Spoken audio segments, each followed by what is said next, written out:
সুপ্রশিক্ষার্থীরা কেমন আছেন সবাই? আশা করি সবাই ভালো আছেন, সুস্থ আছেন, সুন্দর আছেন। নতুন ক্লাসে আপনাদের সবাইকে নতুন ভাবে স্বাগত জানাচ্ছি। আজকের ক্লাসে আমরা প্রথমত একটু সবাই পরিচিত হব এবং তারপর আমরা আমাদের আলোচনায় যাব।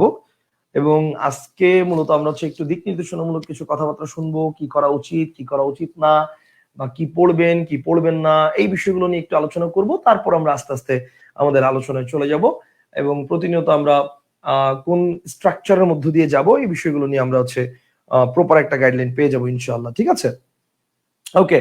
সো আমাকে প্রথমে একটু জানাবেন যে আপনারা ক্লিয়ারলি আমার সাউন্ড শুনতে পাচ্ছেন কিনা। ঠিক আছে, আমাকে একটু প্রথমে এটাই জানাবেন যে আমার সাউন্ড শুনতে পাচ্ছেন কিনা। যদি আমার সাউন্ড ঠিক মতো শুনতে পান তাহলে হচ্ছে এবং ভিডিও লেখা যদি সবকিছু ক্লিয়ার থাকে তাহলে আমরা আমাদের আলোচনায় চলে যাচ্ছি।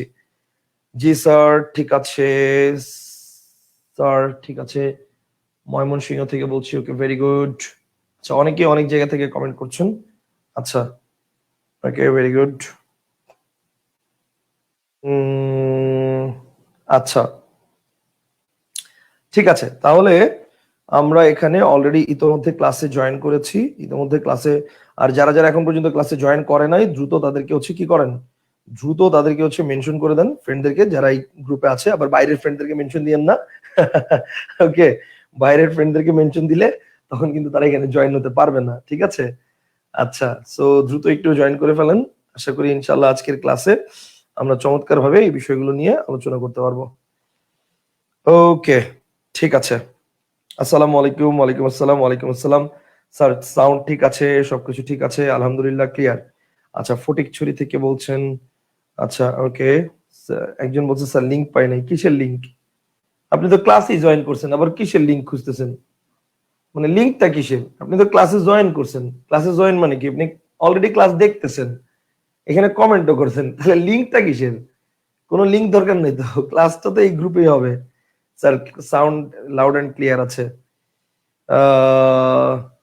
এমডি আফসার বলছে it would better if the class took place in Zoom. আমি আন্তরিকভাবে দুঃখিত যে আমি জুমে ক্লাস নিব না। ঠিক আছে, এটা আমি আন্তরিকভাবে দুঃখিত। এবং আসেন কেন, ব্যাপারটা হচ্ছে এক একজনের প্রেফারেন্স এক এক জায়গায় থাকে। আমার প্রেফারেন্সটা সবসময় ফেসবুক লাইভ, বিকজ জুমের চেয়ে ফেসবুক লাইভে ভিডিও কোয়ালিটি আমি একটু ভালো পাইছি। আমি তো জুমেও ক্লাস নিতাম একটা সময়, জুমে নিতাম, ডিং টক লাইটে নিতাম, অনেকভাবেই ক্লাস নিছি।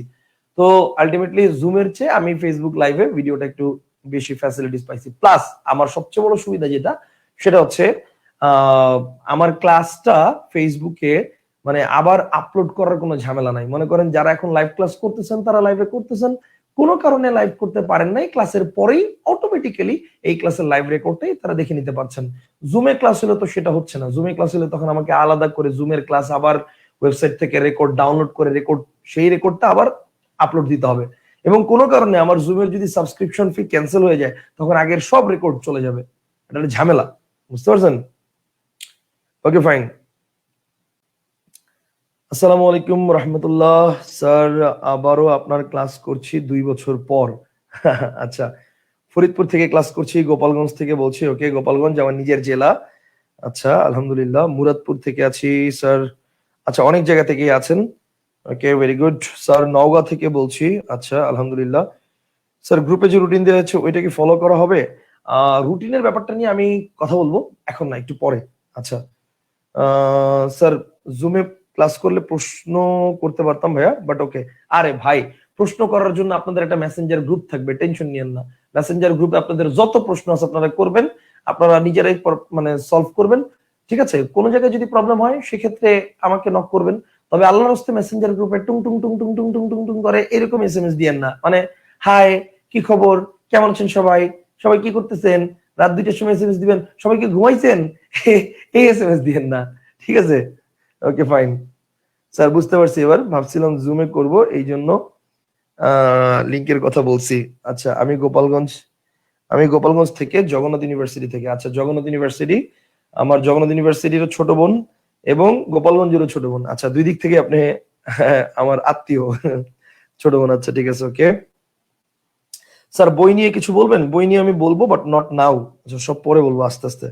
স্যার, আসসালামু আলাইকুম, কেমন আছেন? আমি চুয়াডাঙ্গা থেকে আসছি। আচ্ছা স্যার, বই নিয়ে কিছু বলেন। হ্যাঁ, বলবো পরে, not now. Sir Facebook live দেখতে গেলে বারবার আটকে যায় কেন? এই প্রবলেম সবসময় ফেস করি। আপনি আমার ক্লাস দেখতে গিয়ে কোনো জায়গায় লাইভে আটকাচ্ছেন কিনা সেটা একটু দেখেন।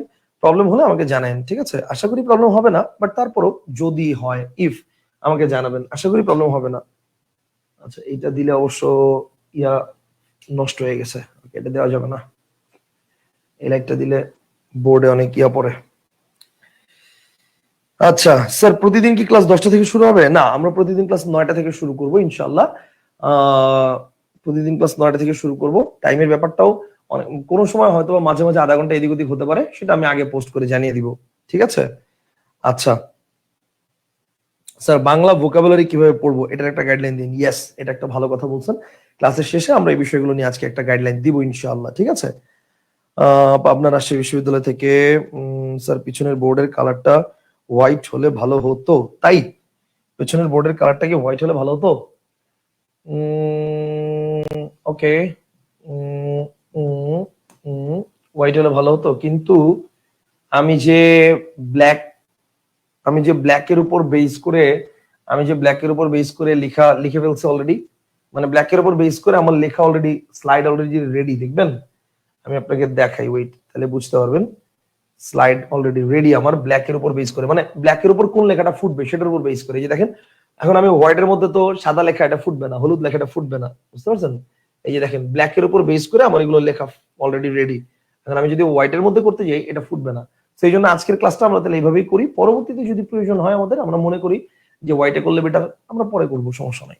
আচ্ছা, 2-3টা ক্লাস আমাদের অলরেডি এইভাবে রেডি করা। আচ্ছা স্যার, এটাই থাক, ঠিকই আছে। ফাইন, ঠিক আছে স্যার। আমি ইন্ডিয়া থেকে, এই কমেন্টটাই হচ্ছে আমাকে অনুপ্রাণিত করে দিল। মিরাজুল ভাই বলছে, ভাই আমি ইন্ডিয়া থেকে ক্লাস করছি। তাহলে দেখেন, দেশের সীমারেখার বাইরে গিয়েও আমি যে পড়াচ্ছি, আলহামদুলিল্লাহ, এটাই আমার কাছে অনেক বড় একটা মানে শান্তির বিষয়, বুঝতে পারছেন? অনেক অনেক শুভকামনা থাকবে মিরাজুল ভাই, এবং আমি জানি আপনি এবং আপনার বোন, আপনারা দুজনেই ক্লাস করেছেন, দুজনেই ভর্তি হয়েছেন। সো আমরা হচ্ছে তাহলে ক্লাস শুরু করি, ঠিক আছে? আচ্ছা ভাইয়া, মেসেঞ্জার রুম কি ইউজ করা যায় সো দ্যাট আমরা আপনাকে ইনস্ট্যান্ট কথা বলে ক্লিয়ার করতে পারবো, কোনো কিছু কনফিউশন থাকলে? মেসেঞ্জার রুম, এটা ব্যাপারটা কি আফসার ভাই? জব সেক্টরে পুরো বাংলা নিয়ে একটা গাইডলাইন ক্লাস নিয়েন স্যার। আচ্ছা, নিবো, ওগুলো নিবো, সমস্যা নেই। আচ্ছা, এই আফসার ভাই একটা কমেন্ট করছেন, এটা ক্লাসের পরে, আজকে ক্লাসের পরে আমার একটু এটা নিয়ে কথা বলবো, আমার একটু নক দিয়েন তো, নিয়ে কথা বলবো, সমস্যা নেই। আজকের ক্লাস আপাতত যেভাবে আছে সেভাবে আমরা করি, কন্টিনিউ করি, ঠিক আছে? আচ্ছা, একজন বলছে স্যার ব্যাকরণে ভয়াবহ সমস্যা আমার। আচ্ছা, ভয়াবহ সমস্যা থাকবে না ইনশাল্লাহ। ওকে, আমরা প্রথমত আপনাদেরকে যে বিষয়টা নিয়ে আলোচনা করব সেটা হচ্ছে, সেটা হচ্ছে নবম দশম শ্রেণীর বাংলা ব্যাকরণ বই। এটাকে আপনি পড়বেন কি পড়বেন না, এইটা আমার প্রথম ভাই, এটা হচ্ছে আমার একদম মানে প্রথম কথা আপনাদের জন্য। সেটা হচ্ছে নবম দশম শ্রেণীর বাংলা ব্যাকরণ বই আপনার জন্য পড়া উচিত হবে কি হবে না, এই বিষয়টা আগে একটু ক্লিয়ার হন। দেখেন, নবম দশম শ্রেণীর বাংলা ব্যাকরণ বই, এইটা আপনারা অনেকেই মানে এরকম একটা মতামত শুনেছেন যে নবম দশম শ্রেণীর বাংলা ব্যাকরণ বই থেকে হুবহু কোশ্চেন আসে, ঠিক আছে? নবম দশম শ্রেণীর বাংলা ব্যাকরণ বই ঠাড়া মুখস্থ রাখতে হবে, ঠিক আছে? তো এই বই নিয়ে হচ্ছে আমার মতামত যেটা, আমরা এটা জাস্ট পড়ার জন্যই পড়বো, বাট বেসিক্যালি আমার জোন স্ট্রং করার জন্য, আমার কনসেপ্ট ক্লিয়ার করার জন্য, মনে রাখবেন কখনোই এটা প্রেফারেবল না, কখনোই এটা প্রেফারেবল না। এটার মধ্যে অনেক কনফিউশন আছে, যে জিনিসটা আপনি প্রপারলি পুরোপুরি কখনোই ক্লিয়ার হতে পারবেন না শুধু আপনি যদি 9-10 এর ব্যাকরণ বইটাকে ফোকাস করে পড়েন। কথা বুঝতে পারছেন? একদম সিম্পল হিসাব। যেমন আমি আপনাকে যদি বলি, খেয়াল করেন, আমি যদি বলি নবম দশম শ্রেণীর বাংলা ব্যাকরণ বইতে, বর্তমান বইতে সন্ধি এটা দেওয়া আছে হচ্ছে শব্দতত্ত্বের আলোচ্য বিষয়, শব্দতত্ত্বের। এটা কিন্তু 2021 সালের ব্যাকরণ বই অনুসারে, কিন্তু 2020 সালের ব্যাকরণ বই অনুসারে সন্ধি হচ্ছে ধ্বনিতত্ত্বের আলোচ্য বিষয়, এবং আমরা কিন্তু সন্ধিকে ধ্বনিতত্ত্বের আলোচ্য বিষয় হিসেবেই বেশি জানি। আচ্ছা, আবার যদি বলি আমরা কারক কোন তত্ত্বের আলোচ্য বিষয়, তো কারক কিন্তু 2021 সালের ব্যাকরণ বই অনুযায়ী এটা হচ্ছে বাক্য তত্ত্বের আলোচ্য বিষয়, কিন্তু আগে এটা ছিল শব্দ তত্ত্বের আলোচ্য বিষয়। এই ক্ষেত্রে কিন্তু আমরা আবার কারককে বাক্যতত্ত্বের মতো বিষয় বলেই আমরা বেশি প্রেফারেবল জানি। ঠিক আছে, তার মানে কারকের ক্ষেত্রে বই ফলো করতেছি, সন্ধির ক্ষেত্রে আমরা ফলো করতেছি 2000 সালের বই। আবার দেখেন, যদি বলি বাগধারা কোন তত্ত্বের আলোচ্য বিষয়, যদি বলি বাগধারা কোন তত্ত্বের আলোচ্য বিষয়, এক্ষেত্রে কিন্তু 2021 সালের বইতে দেখবেন বাগধারা দেওয়া আছে অর্থতত্ত্বের আলোচ্য বিষয়, বাগধারা হচ্ছে বাক্যতত্ত্বের আলোচ্য বিষয়। এক্ষেত্রেও কিন্তু আমরা অর্থতত্ত্বকে বেশি ফোকাস করতেছি। তার মানে কারকের ক্ষেত্রে এবং বাগধারার ক্ষেত্রে আমরা বাক্যতত্ত্বকে বেশি ফোকাস, মানে সরি 2021 সালের বইকে ফোকাস করতেছি, আর ধ্বনি সন্ধির ক্ষেত্রে আমরা ফোকাস করতেছি 2020 সালের বইতে। আসলে ব্যাপারটা কি ভাই? আমরা তাহলে আসলে কোনটাকে ফোকাস করব? আসলে আমরা একটাকে ফোকাস করব না। সিম্পল হিসাব, 9-10 এর বাংলা ব্যাকরণ বই কখনোই আপনার জন্য পারফেক্ট না। 9-10 এর বাংলা ব্যাকরণ বইয়ের কোথাও লেখা নাই যে নবম দশম শ্রেণীর শিক্ষার্থীদের বাইরে সরকারি বেসরকারি জবের জন্য যারা পরীক্ষার প্রস্তুতি নিচ্ছেন তাদের জন্য, বা যারা চাকরি প্রার্থী আছেন তাদের জন্য এটা প্রযোজ্য। আমার কথা কি বুঝতে পারছেন? সিম্পল হিসাব, আপনারা যদি পড়েন 9-10 এর ব্যাকরণ বইটা বেসিক ক্লিয়ার করার জন্য পড়তে পারেন, কিন্তু আপনি কখনোই 9-10 এর ব্যাকরণ বই মানে প্রপার শিক্ষার জন্য আপনি মানে কনসেপ্ট ক্লিয়ার করার জন্য এটা পড়বেন না। সিম্পল হিসাব, কথা বুঝতে পারছেন?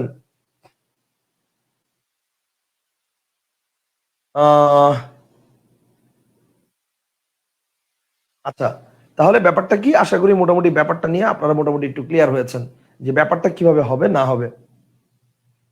আচ্ছা, তাহলে এইবার আসেন, এইবার তাহলে আমরা যেটা বলছিলাম, তো এখন দেখেন এই যে এই ধরনের অনেক ইনফরমেশন আছে যেটার মধ্যে ইনফরমেশন গ্যাপ আছে অনেক।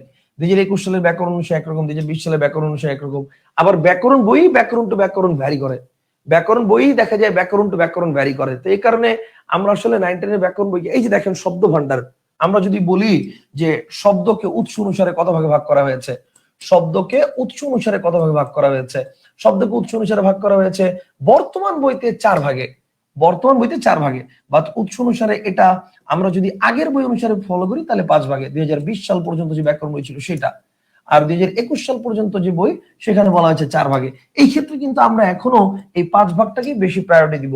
এই ক্ষেত্রে আমরা কিন্তু 5 ভাগকে বেশি প্রায়োরিটি দিব। এখন আসেন কেন নতুন বইতে কোনটা নাই? অর্ধ তৎসম শব্দ, এটা নতুন বইতে দেয় নাই। অর্ধ তৎসম শব্দ নিয়ে নতুন বইতে কোনো আলোচনা নাই। এখন আমার কথা শুনেন, অর্ধ তৎসম শব্দ নতুন বইতে নাই তার মানে কি বাংলা ভাষা থেকে অর্ধ তৎসম শব্দ বিলুপ্ত হয়ে গেছে? ডেফিনেটলি না। বাংলা ভাষায় অর্ধ তৎসম শব্দ এখনো আছে, আগেও ছিল, এখনো আছে, ফিউচারে থাকবে কিনা সেটা জানি না, বাট এখন আছে।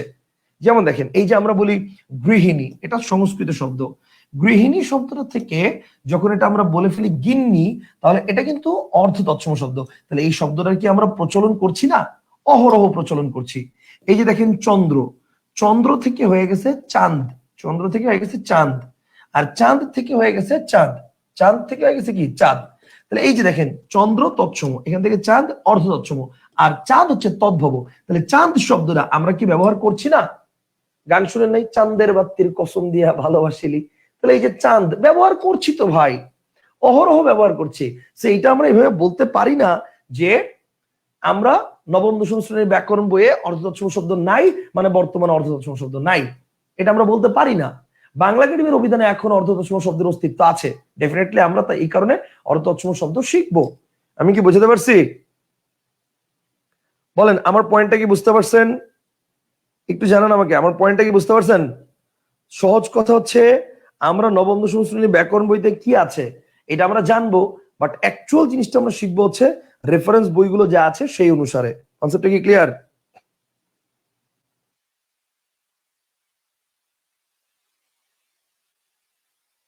স্যার আপনার ক্লাসের পাশাপাশি বেসিক ক্লিয়ার করার জন্য কোন বইটা পড়তে পারি স্যার? আচ্ছা এক্সামে কোনটা দিব? আরে এক্সামে কোনটা দিবেন না দিবেন এগুলো সব বলবো, তো টেনশন করেন কেন? এত টেনশনে কিছু নাই। এক্সামে কোনটা রাইট দিব, 100% 5 রাইট দিবেন। এখন অপশনে যদি 5 না থাকে সেক্ষেত্রে 4 দিবেন, কিন্তু অবশ্য 5 থাকলে ডেফিনেটলি 5 কারেক্ট আনসার হবে। কথা বুঝতে পারছেন? ডেফিনেটলি 5 কারেক্ট আনসার হবে। জি ভাই, clear clear clear clear clear, very good. আচ্ছা তাহলে নবম দশম শ্রেণীর ব্যাকরণ বইটা আমরা পড়বো, তবে অবশ্যই নবম দশম শ্রেণীর ব্যাকরণ বইয়ের বাইরে আমাদের যে কোনো একটা বই রাখতে হবে, সেটা আমার বই হোক বা অন্য কোনো রাইটারের বই হোক। অন্য কোনো রাইটারের বই হলেও আপনার জন্য হবে, মানে অন্য কোনো রাইটারের বই হলে যে আমার ক্লাস করতে পারবেন না ব্যাপারটা এরকম না, অবশ্যই পারবেন, তবে আমার বইটা থাকলে আপনার জন্য প্র্যাকটিস করতে সুবিধা। কথা বুঝতে পারছেন? আপনার জন্য প্র্যাকটিস করতে সুবিধা হবে। আচ্ছা দিলওয়ার আহসান, ফাইনালি আমি ভারত থেকে স্যারের ক্লাস করতে পারছি। দিলওয়ার আহসান ভাই অনেক অনেক শুভকামনা আপনাদের জন্য। আপনাদের কারিকুলামটা আমি দেখেছি, আমাদের কারিকুলামের যে পড়া জবের সেক্টরের ম্যাক্সিমাম পড়াই আপনার এখানে কভার হয়ে যাবে। আমি তো বেসিক্যালি আমাদের কারিকুলামটাকে বেশি কভার করব। আর তারপরে আপনাদের কারিকুলামের যে পড়াগুলো আছে সেই পড়াগুলো হচ্ছে আমরা ইনশাল্লাহ আমাদের পড়াগুলোর এখানেই কভার হয়ে যাবে। ঠিক আছে, দুই একটা জায়গায় ভারতের শিক্ষার্থীদের সাথে আমাদের শিক্ষার্থীর দের কিছু ইনফরমেশনের প্রবলেম আছে কারকের ক্ষেত্রে বিশেষ করে, সেগুলো আমরা যখন পড়বো তখন আমরা এগুলো অ্যানালাইসিস করে বলে দিব, কোনো সমস্যা নেই। ভারতের বইগুলো যখন আমি মানে পড়ছি, যখন যেমন বামনদেব চক্রবর্তী স্যার আছেন, তারপর হচ্ছে আহ ইয়া স্যার আছেন, ওটা কি বলে, পবিত্র সরকার স্যার আছেন, বা ওনাদের বইগুলো যখন পড়েছি তখন এই বিষয়গুলো সম্পর্কে ক্লিয়ার হয়েছি, বা এই বিষয়গুলো সম্পর্কে আপনাদেরকেও ক্লিয়ার করে দিব, টেনশন নিয়েন না। ঠিক আছে, ওকে ফাইন। ঠিক আছে, তাহলে আপনারা মোটামুটি সবাই জয়েন করেছেন। স্যার নতুন স্যার নতুন ব্যাচ শুরু করলেন নাকি? ইয়েস রায়হান বুলবুল ভাই, আপনারা এখন নতুন ব্যাচের ক্লাসে জয়েন আছেন এবং এখানেই আপনারা ইনশাল্লাহ কন্টিনিউ করবেন। ঠিক আছে, ওকে ফাইন। ঠিক আছে, তাহলে এই হচ্ছে ব্যাপার স্যাপার। তাহলে আমরা কি করব? আমরা 9-10 এর ব্যাকরণ বইকে পড়ার জন্য পড়বো, দ্যাটস ইট। Okay fine. আচ্ছা, এইবার আসেন তাহলে আমাদের আজকের টপিকটার অ্যাকচুয়ালি নাম ছিল কি? আমাদের আজকের টপিকের নাম ছিল হচ্ছে বাংলা ভাষা, ভাষা কি জিনিস, ভাষার উপাদান কি, উপকরণ কি, অক্ষর সম্পর্কিত বিস্তারিত আলোচনা, বাংলা বর্ণমালা, স্বরধ্বনি ও স্বরবর্ণের বিস্তারিত। এই ছিল আমাদের আজকের ক্লাসের আলোচনা। এটা কিন্তু বিশাল আলোচনা, প্রায় 1.5 থেকে 2 ঘন্টার টপিকের আলোচনা। ঠিক আছে, প্রায় 1.5 থেকে 2 ঘন্টা। তো এই 1.5 থেকে 2 ঘন্টার টপিক নিয়ে আমরা আলোচনা করব। কারো যদি কোনো জায়গায় প্রশ্ন থাকে অবশ্যই করবেন, আমি চেষ্টা করবো আপনাদের প্রশ্নগুলোর সলভ দিয়ে দেওয়ার জন্য। ঠিক আছে, আচ্ছা স্যার, বিভিন্ন ধরনের শব্দ সহজে চিনবো কিভাবে, এটা একটু ক্লিয়ার করবেন। আপনারা প্রথম ক্লাসে এক ক্লাসে যদি চিন্তা করেন বাংলার আজকের ক্লাসের পর আপনি পিএইচডি করে ফেলবেন, এটা আসলে সম্ভব না। ঠিক আছে, তো সকল প্রশ্নের উত্তর এক ক্লাসে আমার দেওয়াও সম্ভব না, আমি দিবও না। ঠিক আছে, আপনি কিভাবে বিভিন্ন ভাষার শব্দ চিনবেন এটা চেনার অনেক ট্রিক্স আছে, টেকনিক আছে, বাট আজকে দিব না। আজকে আমরা আলোচনা করবো এটা নিয়ে। এই টপিক রিলেটেড কোনো কোশ্চেন থাকলে সেটা করতে পারেন, এই টপিক রিলেটেড এর বাইরে কোশ্চেন করলে আজকে আমি উত্তর দিব না। ঠিক আছে, ওকে ফাইন। আর মাঝে মাঝে সলভ ক্লাস নিব, তখন যে কোনো জায়গা থেকে কোশ্চেন করতে পারেন, কোনো সমস্যা নাই। তখন কোশ্চেন করলে তখন আমি উত্তর দিব, ব্যাপার না। ওকে, তাহলে আসেন আমরা একটু আলোচনা করি, আমরা একটু আলোচনায় চলে যাই। তো সবার আগে ভাষা জিনিসটা কি? দেখেন, ভাষা এটার ব্যাপারটা কি, ভাষার একটা সংজ্ঞা আমাদের স্ক্রিনে আমরা দেখতে পাচ্ছি। ভাষা জিনিসটা কি? ভাষার ব্যাপারটা হচ্ছে এরকম যে বাকযন্ত্রের সাহায্যে উচ্চারিত কতগুলো অর্থবোধক ধ্বনি বা ধ্বনি সমষ্টির সাহায্যে বক্তা যখন তার মনের ভাব প্রকাশ করেন তখন তাকে ভাষা বলে। এক মিনিট।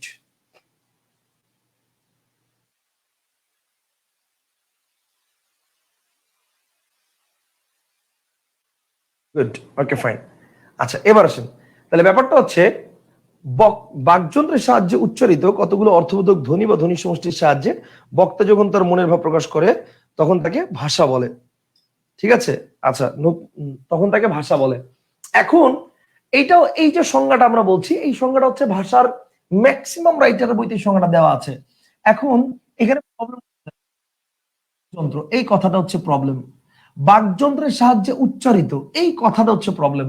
দেখেন, বাকযন্ত্রের সাহায্যেই উচ্চারিত হইতে হবে ভাষা হইতে হলে, এটা কিন্তু বাধ্যতামূলক না। দেখেন, কোন একটা দরজার সামনে গিয়ে আমরা যখন এভাবে টোকা দেই, খেয়াল করেন, এভাবে টোকা দেই, ভিতর থেকে অ্যান্সার আসে ইয়েস কাম ইন। এই যে ইয়েস কাম ইন অ্যান্সারটা আসছে, কোন প্রশ্নের অ্যান্সার এটা বলেন তো? কোন প্রশ্নের অ্যান্সার? এই অ্যান্সারটা হচ্ছে মে আই কাম ইন, এই প্রশ্নের অ্যান্সার। এখন আপনি বলেন, আপনি কি মে আই কাম ইন বলছেন? বলেন নাই, আপনি বলছেন, খালি টোকা দিছেন। তাহলে আপনার টোকাটাই কি মে আই কাম ইন প্রকাশ করছে, আপনার টোকাটাই মে আই কাম ইন প্রকাশ করছে, ভিতর থেকে উত্তর আসছে ইয়েস কাম ইন। তাহলে ব্যাপারটা হচ্ছে, দেখেন, আপনি মে আই কাম ইন বলার জন্য কোনো মুখের ভাষা ইউজ করেন নাই, বাকযন্ত্র ইউজ করেন নাই, জাস্ট টোকা দিছেন। সো কিন্তু আপনার মনের ভাব কিন্তু প্রকাশ হয়েছে। আবার দেখেন, কোন একটা অফিসের সামনে গেলেন, অফিসের সামনে গিয়ে মেইন দরজার সামনে দেখলেন যে লেখা আছে জুতা খুলে প্রবেশ করুন। তাহলে আলটিমেটলি অফিসের ভিতরে যিনি কর্মচারী বা কর্মকর্তা, তিনি কিন্তু তার মনের ভাবটা আপনাকে লিখে প্রকাশ করছে।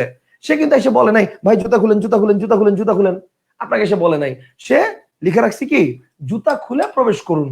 তো তার মানে আপনি কি করছেন? জুতা খুলে প্রবেশ করতেছেন। তার মানে অফিসের ভিতরে যিনি কর্মচারী বা কর্মকর্তা আছেন, তার মনের ভাবটা তিনি আপনাকে প্রকাশ করছে কিভাবে? তার মনের ভাবটা তিনি আপনাকে প্রকাশ করছে লিখে, এবং আপনি সেটা কি করছেন? আপনি সেই মনের ভাবটা ওইভাবে একসেপ্ট করছেন। কথা কি ক্লিয়ার? তো এখানে তো বাকযন্ত্র ব্যবহার হয় নাই। হ্যালো, আসসালামু আলাইকুম।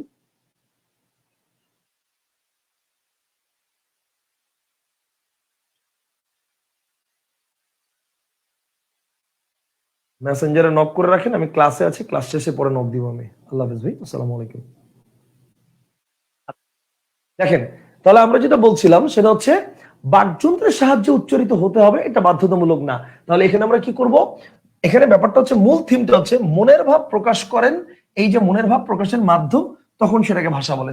দ্যাটস ইট, শেষ। মনের ভাব প্রকাশের মাধ্যমটাই কি? ভাষা। আমার যে বাকযন্ত্র লাগবে এটা বাধ্যতামূলক না, মনের ভাব প্রকাশ করতে পারলেই ভাষা, শেষ। তো ভাষার মানে কত ভাবে মনের ভাব প্রকাশ করা যায়? 3 ভাবে প্রকাশ করা যায় মনের ভাব। একটা হচ্ছে মুখে বলে, একটা হচ্ছে লিখে, একটা হচ্ছে ইশারায় বা ইঙ্গিতে। 3 ভাবে মনের ভাব প্রকাশ করা যায়। ঠিক আছে? মনের ভাব প্রকাশ করা যায় কয় ভাবে? 3 ভাবে, ইশারায়, লিখে বা ইঙ্গিতে। তো আমরা কিভাবে মনের ভাব প্রকাশ করতেছি? আমরা আমাদের মনের মতো করে, নিজেদের মতো করে মনের ভাব প্রকাশ করতেছি হচ্ছে মানে সবচেয়ে ভালোভাবে হচ্ছে কথা বলার মাধ্যমে প্রকাশ করা যায়, কিন্তু এমনিতে করা যায় 3 ভাবে। আচ্ছা, এবার আসেন তাহলে ভাষা জিনিসটা কি, আশা করি এটা আপনাদের ক্লিয়ার হয়ে গেছে। এখন ভাষার যে প্রশ্নটা নিয়ে স্টুডেন্টদের সবচেয়ে বেশি প্রবলেম, যে প্রশ্নটা নিয়ে স্টুডেন্টদের সবচেয়ে বেশি প্রবলেম, সেটা কি?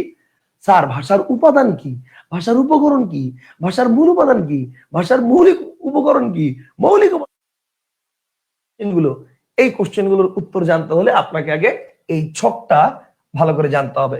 ছকটা কিভাবে ক্রিয়েট হয়েছে সেটা ভালো করে খেয়াল করতে হবে। ভালো করে ফোকাস করেন। আমি এখানে কিন্তু যদিও আগের থেকে আমি লিখে রেখেছি, বাট এই জায়গাটা আমি ভালো করে দাগিয়ে দাগিয়ে আপনাদেরকে লিখে দিচ্ছি। আপনারা চাইলে স্ক্রিনশট নিয়ে নিতে পারেন, অথবা আমি ক্লাসের পরে এটার পিডিএফ ফাইলও দিয়ে দিব, টেনশন নাই। আমি ক্লাসের পরে এটার পিডিএফ ফাইলও দিয়ে দিব, টেনশন নাই। Okay fine. এবার দেখেন, এবার ব্যাপারটা হচ্ছে তাহলে আমরা কি করব? আমরা এখানে দেখবো যে কতগুলো ধ্বনি বা বর্ণ পাশাপাশি বসে তৈরি হয় কি? শব্দ। ব্যাপারটা খেয়াল করেন, কতগুলো ধ্বনি বা বর্ণ এটাকে পাশাপাশি বসিয়ে তৈরি হয় কি বলেন?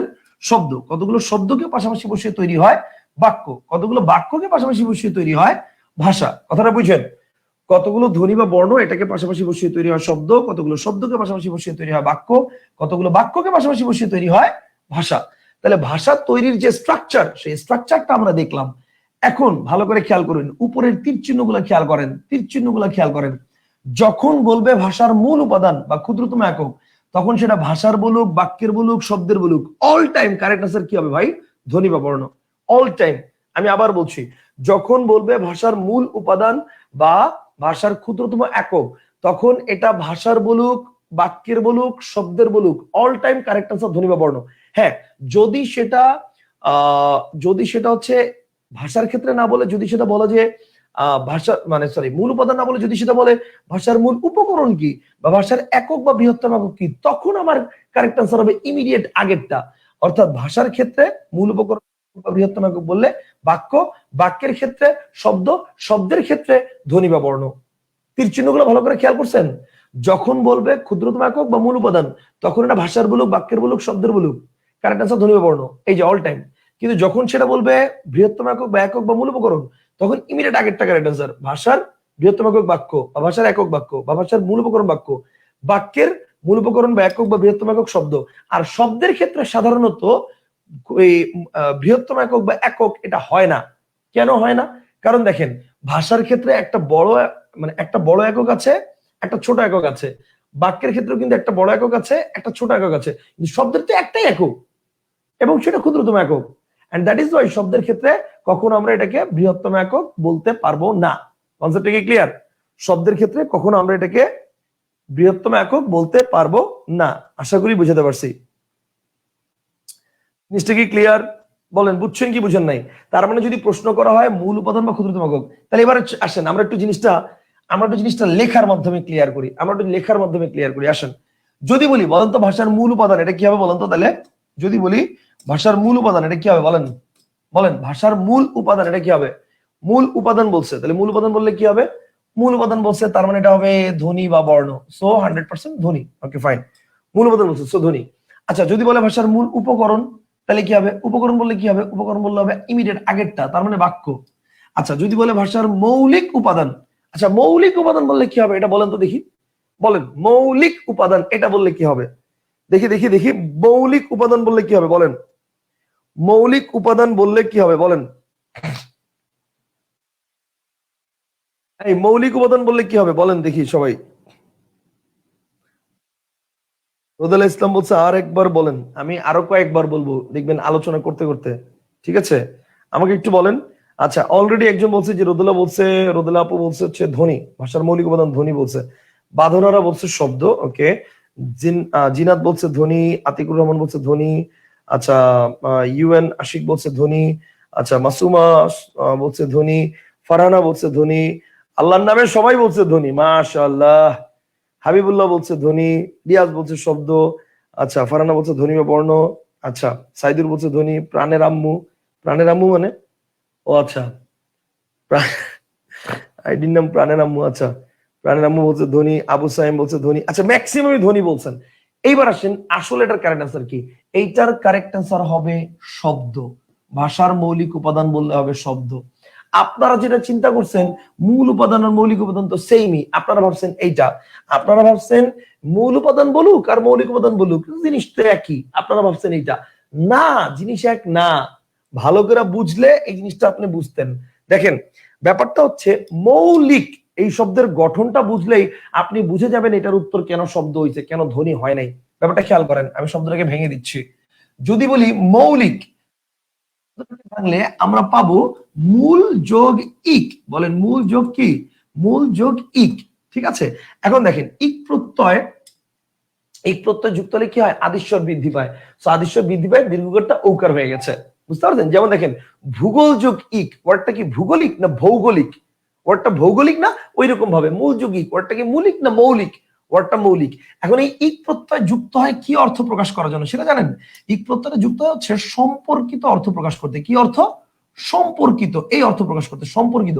যেমন দেখেন আমি যদি বলি দৈহিক মানে দেহ সম্পর্কিত, শারীরিক মানে শরীর সম্পর্কিত, যদি বলি মানসিক মানে মানস সম্পর্কিত মানে মন সম্পর্কিত, যদি বলি দৈনিক মানে দিন সম্পর্কিত, কাব্যিক মানে কাব্য সম্পর্কিত, লৌকিক মানে লোক সম্পর্কিত। ঠিক আছে, মানে সাপ্তাহিক মানে সপ্তাহ সম্পর্কিত, বার্ষিক মানে বর্ষ সম্পর্কিত। মানে ইক প্রত্যয়টা যুক্ত হবে কখন? সম্পর্কিত অর্থ বোঝানোর জন্য। আমি কি বোঝাতে পারছি? ইক প্রত্যয়টা যুক্ত হবে কখন? সম্পর্কিত অর্থ বোঝানোর জন্য। আচ্ছা, এইবার একটু চিন্তা করেন তো, ভাষার মূল উপাদান ধ্বনি। এই যে মূল উপাদান কি বলেন? মূল উপাদান ধ্বনি। তাহলে মৌলিক মানে হচ্ছে মূল সম্পর্কিত। মূল যদি ধ্বনি হয়, মৌলিক কি ধ্বনি না ধ্বনি সম্পর্কিত? বলেন, মূল যদি ধ্বনি হয় মৌলিক কি ধ্বনি নাকি ধ্বনি সম্পর্কিত? অবশ্যই বলেন, ধ্বনি সম্পর্কিত ফার্স্ট এলিমেন্টটাই হচ্ছে শব্দ। এন্ড দ্যাট ইজ ওয়াই ভাষার মৌলিক উপাদান বললে এটা শব্দ হবে। অ্যাজ ওয়েল অ্যাজ বাক্যের ক্ষেত্রে বাক্যের মৌলিক উপাদান বললে শব্দ হবে। মূল উপাদান বললে ধ্বনি, বাট মৌলিক উপাদান বললে শব্দ হবে। কথা কি ক্লিয়ার? কথা কি বুঝতে পারছেন? বলেন, জিনিসটা কি বুঝছেন না বুঝেন নাই? মূল আর মৌলিক তো একই মনে হচ্ছে না, এক না। এখন কি ক্লিয়ার হয়েছেন এটা আগে বলেন। এখন কি ক্লিয়ার হয়েছেন কিনা এটা আগে বলেন। ক্লিয়ার হয়েছেন আপনারা? সবাই কি ক্লিয়ার হয়েছেন? স্যার বুঝতে পারি নাই। এখন কি ক্লিয়ার হয়েছেন? মুশফিকুর রহমান বলছে শব্দ, সাইদা তাসনিন বলছে শব্দ। আচ্ছা, ওকে। মাহিন সোহাগ বলছে স্যার আমি বুঝতে পারি নাই। মাহিন সোহাগ ভাই বুঝতে পারেন নাই কেন? এটা তো খুব সিম্পল একটা বিষয় ছিল। মাহিন সোহাগ ভাই, আমরা যেটা করছি, আমরা হচ্ছে কি করছি, আমরা হচ্ছে প্রথমে স্ট্রাকচার করছি যে কতগুলো ধ্বনি বা বর্ণ এটা মিলে তৈরি হয়েছে শব্দ, কতগুলো শব্দ এটা মিলে তৈরি হয়েছে বাক্য, কতগুলো বাক্য এটা মিলে তৈরি হয়েছে ভাষা। এখন দেখেন যখন বলছে মানে মূল উপাদান বা ক্ষুদ্রতম একক, মানে উপরের এই লাইনটার লেখা যখন আসবে তখন ভাই এটা ভাষার বলুক, বাক্যের বলুক, শব্দের বলুক, যাই বলুক কারেক্ট আনসার ধ্বনি বা বর্ণ। আর যখন নিচের লাইনের লেখাটা আসবে মানে মূল উপকরণ বা একক বা বৃহত্তম একক, তখন ইমিডিয়েট আগেরটা কারেক্ট আনসার। ভাষার বললে বাক্য, বাক্যের বললে শব্দ, শব্দের বললে ধ্বনি বা বর্ণ। কনসেপ্টটা কি ক্লিয়ার? আশা করি বুঝতে পারছেন। এই পর্যন্ত আমরা দেখলাম। তাহলে ভাষার ক্ষুদ্রতম একক কি বলেন? বলেন ভাষার ক্ষুদ্রতম একক কি এটা বলেন। ভাষার ক্ষুদ্রতম একক এটা কি? জি স্যার, ক্লিয়ার ক্লিয়ার ক্লিয়ার। আচ্ছা, ক্ষুদ্রতম একক কি হবে বলেন? ভাষার ক্ষুদ্রতম একক এটাও ধ্বনি। Okay fine, very good. ভাষার বৃহত্তম একক কি? বৃহত্তম একক হচ্ছে বাক্য। বৃহত্তম একক বাক্য।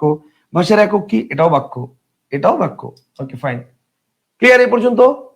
এ পর্যন্ত ক্লিয়ার? আমরা আসেন পরেরটা যাই। ভাষারটা দেখলাম, এবার বাক্যেরটা। ভাষারটা দেখলাম, এবার বাক্যেরটা। বাক্যেরটা কি আছে বলেন? বাক্যের মূল উপাদান কি? মূল উপাদান বলছে তার মানে ধ্বনি বা বর্ণ। ওকে ফাইন, ধ্বনি বা বর্ণ। আচ্ছা, বাক্যের মূল উপকরণ কি? তার মানে বাক্যের মূল উপকরণ হচ্ছে শব্দ। ওকে ফাইন, ইমিডিয়েট আগেরটা কারেক্ট স্যার। বাক্যের মৌলিক উপাদান কি? আবারও সেই মৌলিক, তার মানে কি? মৌলিক হচ্ছে শব্দ। ওকে, মৌলিক বললে শব্দ। বাক্যের ক্ষুদ্রতম একক কি? এটা হচ্ছে ধ্বনি বা বর্ণ। বাক্যের ক্ষুদ্রতম একক কি? ধ্বনি বা বর্ণ। বাক্যের বৃহত্তম একক কি? বাক্যের বৃহত্তম একক হচ্ছে বৃহত্তম একক হচ্ছে শব্দ। বৃহত্তম একক হচ্ছে শব্দ। আর বাক্যের একক কি? এটাও শব্দ। বাক্যের একক কি? এটাও শব্দ। Concept clear? Simple, as simple as it is. আচ্ছা, মনসুর বলছে স্যার তাহলে শব্দের মৌলিক উপাদান কি? উত্তর হচ্ছে ভাইরে, শব্দের মৌলিক উপাদান তো বহুত পরের কথা। শব্দের তো মূল উপকরণই নাই। শব্দের তো মানে বৃহত্তম একক বা একক এটাই নাই। মৌলিক তো বহুত পরের কথা, শব্দের মৌলিক উপাদান নাই। সিম্পল হিসাব। কথা বুঝতে পারছেন? শব্দের মৌলিক উপাদান কি যিনি জিজ্ঞেস করছেন। Okay fine. আচ্ছা, এই পর্যন্ত আশা করি ক্লিয়ার। এইবার আসেন শব্দের মূল উপাদান কি। এই যে দেখেন শব্দের, চলেন আমরা দেখি, এটাও লিখে দিছি। তাহলে শব্দের মূল উপাদান কি? এটা হচ্ছে ধ্বনি বা বর্ণ। ওকে ফাইন, ধ্বনি বা বর্ণ। শব্দের মূল উপকরণ কি? এটাও ধ্বনি বা বর্ণ। মূল উপকরণ বলুক যাই বলুক, ধ্বনি বা বর্ণ।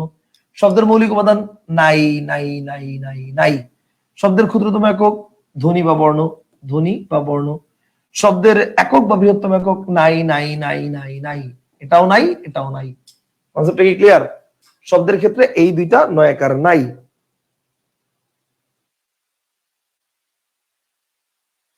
তার মাঝে মাঝে সাউন্ড বেঁধে যাচ্ছে, কি বলেন?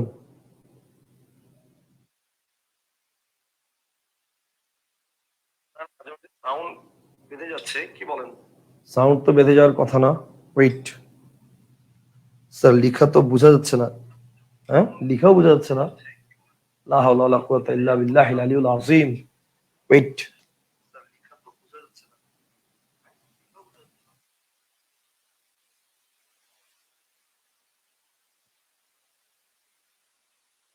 ground solid color.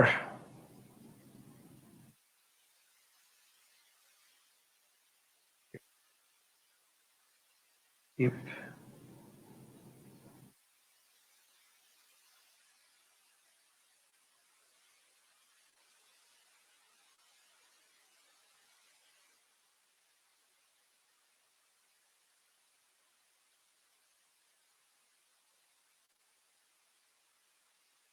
ওয়েট, একটু একটু দাঁড়ান, একটু দাঁড়ান, আমরা একটু একটু ওয়েট করি।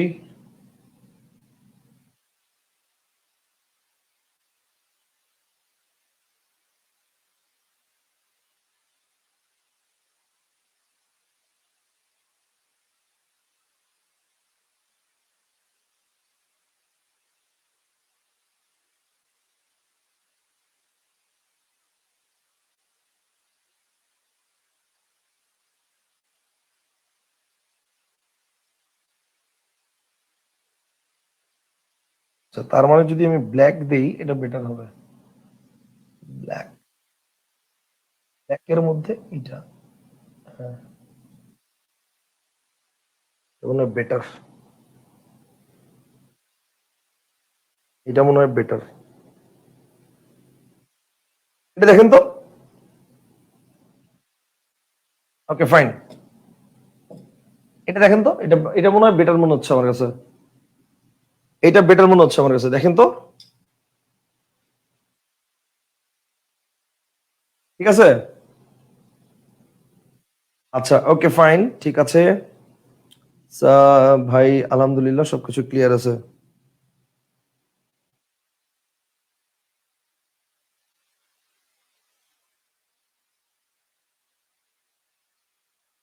আচ্ছা, এখন কি ক্লিয়ার আছেন? এখন ক্লিয়ার আছে? স্যার এটা রিফ্লেক্ট হচ্ছে, রিফ্লেক্ট হোক। আমার পিছনে ভাই এখানে ঘরের মধ্যে রিফ্লেক্টের কিছু নাই, সমস্যা নাই। একটু রিফ্লেক্ট হোক। এটা মনে করেন কয়দিন পরে ওই যে, এটা এখন পিছনে তো মনে করেন এটা তো আর আমার স্টুডিওতে ক্লাস নিচ্ছি না, এটা আমার বাসার রুমে ক্লাস নিচ্ছি। যে বাসায় কিছুদিন পরে স্টুডিও সেট আপ যখন করে ফেলবো, তখন পিছনে ব্ল্যাক করে ফেলবো যখন, তখন আর রিফ্লেক্ট হবে না। কথা বুঝতে পারছেন? আপাতত রিফ্লেক্ট হবে, ওটা কোনো কোনো সমস্যা নাই। আচ্ছা, পুরো ক্লিয়ার আছে না? আচ্ছা ঠিক আছে ভাইয়া, ওকে ফাইন। আচ্ছা, তাহলে এইবার আসেন, এই পর্যন্ত আমরা আমরা আলোচনা করেছি, আমরা পরবর্তী টপিকে চলে যাব। এবার আসেন, এই পর্যন্ত আমাদের আলোচনা ক্লিয়ার? ও খোদা।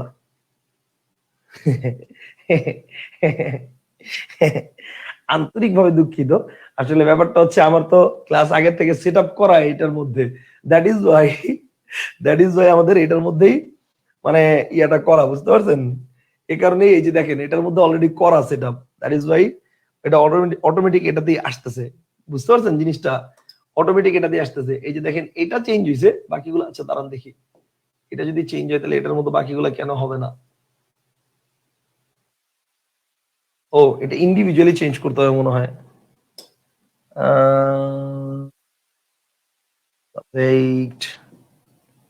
ব্যাকগ্রাউন্ড কাস্টমাইজ,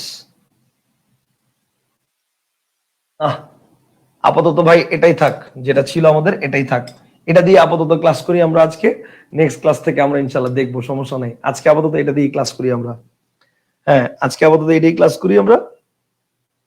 নেক্সট ক্লাসে আমার কাছে এই এই জিনিসটা অনেক ভালো লাগে, মানে আমার কাছে খুব ন্যাচারাল মনে হয়। আমার কাছে মনে হয় যে আমি একটা ওয়ালের উপরে লিখতেছি, এটা আমার কাছে ভালো লাগে, এই জন্য আমি এটা দিছিলাম, বুঝতে পারছেন? Okay fine. আচ্ছা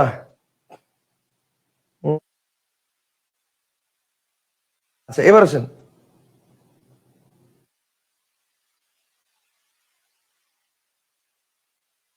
ফারহানা বিনতে কামাল বলছে, ভাইয়া বারবার আটকে যাচ্ছে, ভালোভাবে দেখতেই পারছি না, রেকর্ডেড দেখতে অসুবিধা হয় না, লাইভ কোনো ক্লাস দেখতে গেলেই অসুবিধা হয়। তার মানে আপু প্রবলেমটা আপনার ওখানে হচ্ছে আপু, আমার এখান থেকে প্রবলেম হচ্ছে না আপু। আমার এখান থেকে যদি প্রবলেম হতো তাহলে কিন্তু শুধু আপনার না সবার হতো প্রবলেম, কারণ যেহেতু আমি হোস্ট, আমার এখান থেকে প্রবলেম হলে সবার ওখানে প্রবলেম হতো। যেহেতু আমার এখানে প্রবলেম হচ্ছে না, মানে অনেকের কাছে যেহেতু প্রবলেম হচ্ছে না, সুতরাং আমার এখানে প্রবলেম হচ্ছে না, বুঝতে পারছেন? আচ্ছা ঠিক আছে ফাইন। এবার আসেন, এবার তাহলে আমরা আলোচনা করবো কি নিয়ে? আমরা আলোচনা করবো একটু অক্ষর নিয়ে।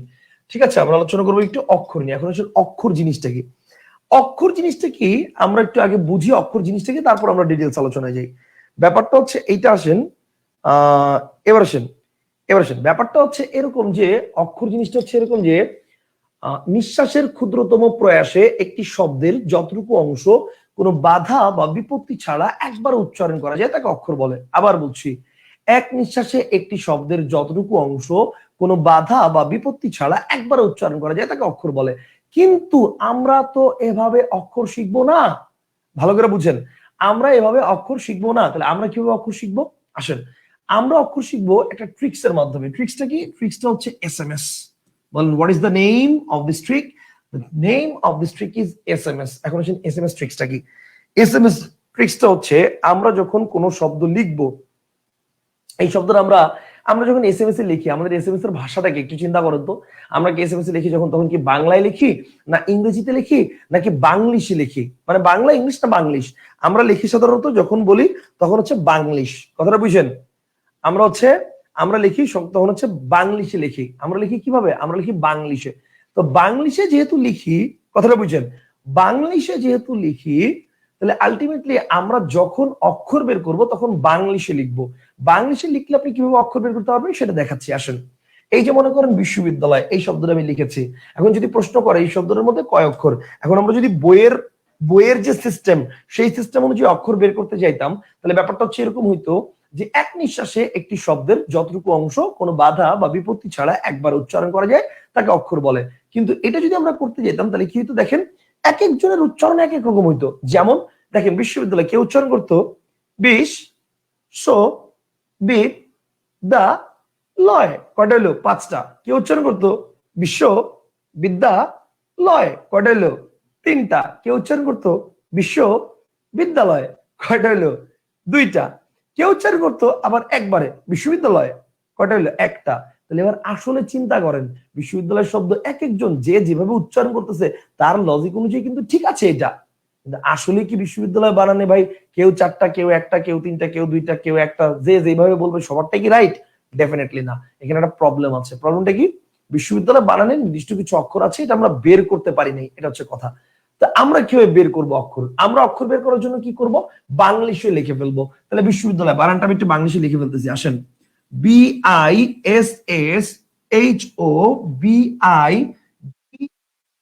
BISSHOBIALOY, বিশ্ববিদ্যালয়। ভাই আল্লাহর দোহাই লাগে, আপনারা যেভাবে বাংলিশ লিখেন ওই বাংলিশ দিয়েন না। মানে আপনাদের বাংলিশ তো ভাই অস্থির বাংলিশ, ওই বাংলিশের মধ্যে দেখা যায় যে কোনো বর্ণ নাই। মানে দোস্ত তুই চেঞ্জ হয়ে গেছস, চেঞ্জ লেখেন দোস্ত তুই সিএনজি হয়ে গেছস। সিএনজি মানে দোস্ত তুই চেঞ্জ হয়ে গেছে। আর তুই কি, তুই হচ্ছে টু আই, তুই। দোস্ত কি ডিএসটি, দোস্ত। ঠিক আছে, দোস্ত তুই সিএনজি হয়ে গেছিস মানে চেঞ্জ হয়ে গেছিস। আল্লাহর হস্তে এই ধরনের কোন এসএমএস এর ভাষায় আমি লিখি নাই, কিন্তু আমি লিখছি উচ্চারণ অনুসারে বাংলাদেশে যতটুকু হয় ততটুকু। কথা বুঝতে পারছেন?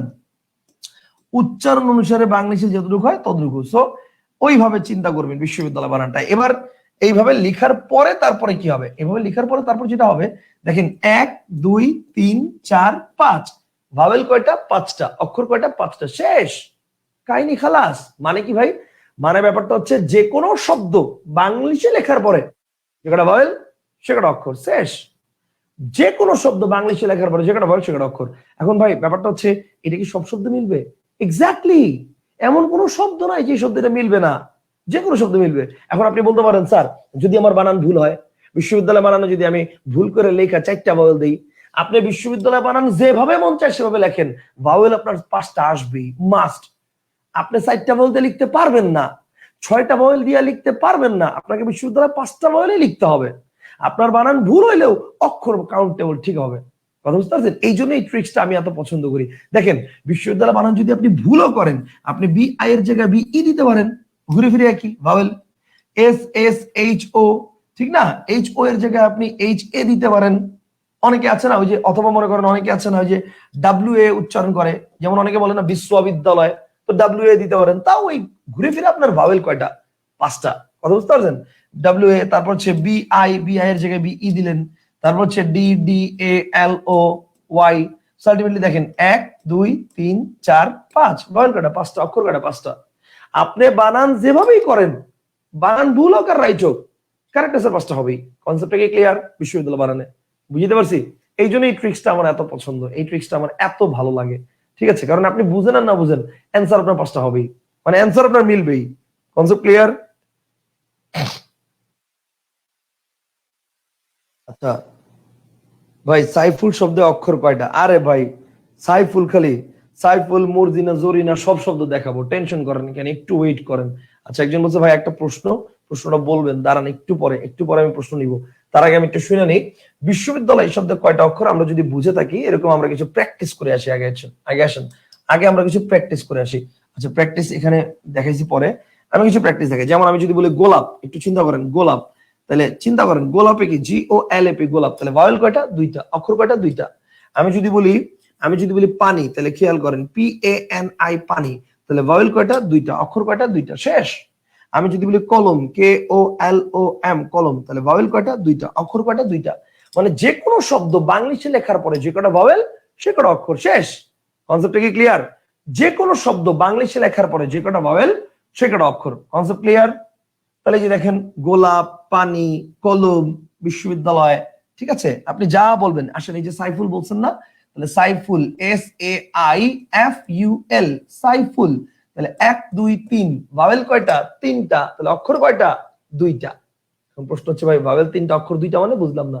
এইবার আসেন প্যাচটা কোথায়? প্যাচটা হচ্ছে মনে রাখতে হবে যে যে কটা ভাওয়েল সে কটা অক্ষর বসে সেটা তো ঠিক আছে, বাট মনে রাখতে হবে যদি 2টা ভাওয়েল পাশাপাশি বসে, মনে রাখতে হবে যদি 2টা ভাওয়েল পাশাপাশি বসে তাইলে আবার এক অক্ষর হয়।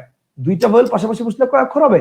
এক অক্ষর হবে। যেমন দেখেন এই যে এস এ আই, তাহলে এখানে এ আর আই 2টা ভাওয়েল পাশাপাশি আছে না? সো পাশাপাশি থাকার কারণে এটাকে আমরা এক অক্ষর ধরবো, আর আই আমরা এক অক্ষর ধরবো। তার মানে সাইফুল বানানে 2টা ভাওয়েল আছে। এরকম আর কি হতে পারে? যেমন দেখেন আমি যদি বলি ভাই, ভি এ আই, ভাই, ভাওয়েল কয়টা? 2টা, অক্ষর কয়টা? একটা। যদি বলি Haimanti, H O I M O N T I, Haimanti, তাহলে 1 2 3 4, ভাওয়েল 4টা, বাট অক্ষর কিন্তু 3টা, কারণ এই ও আর আই একসাথে। কথা বুঝতে পারছেন?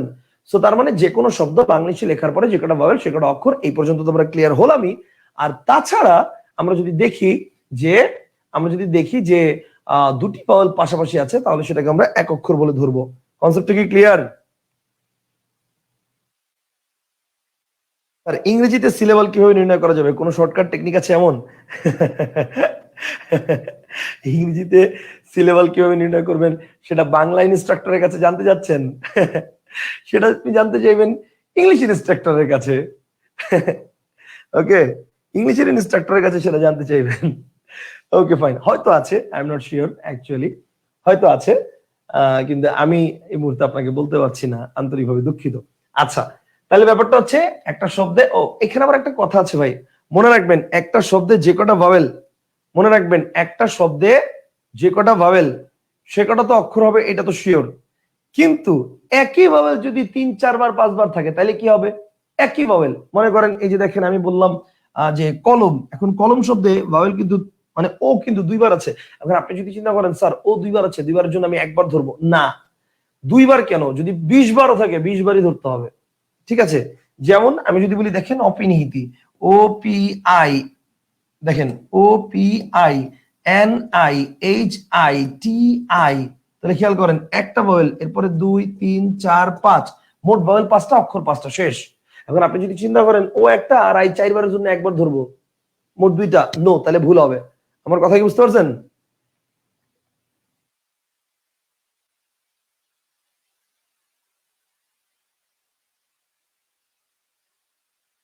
আচ্ছা, আমার কাছে না এই ব্যাকগ্রাউন্ডটা খুব পছন্দ। আপনারা কেন বলতেছেন ব্যাকগ্রাউন্ড চেঞ্জ করা দরকার, আই এম নট শিওর। ওকে, আমি একটু ডার্ক করে দিচ্ছি, আসেন আমি একটু ডার্ক মুড দিয়ে দিচ্ছি যাতে আপনাদের ডার্ক মুড দিয়ে দিচ্ছি, উম, যাতে আপনাদের বুঝতে সুবিধা হয়।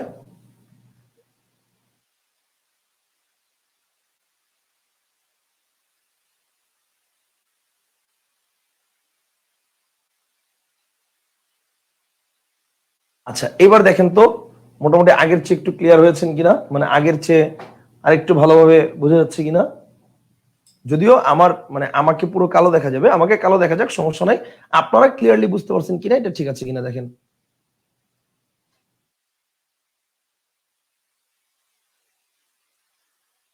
এইটা ক্লিয়ার আছে কিনা এটা বলেন। ডার্ক, একটু ডার্ক ইয়া দিয়েছি, এটা কি বুঝতে পারছেন আপনারা? আপনারা কি বুঝতে পারছেন?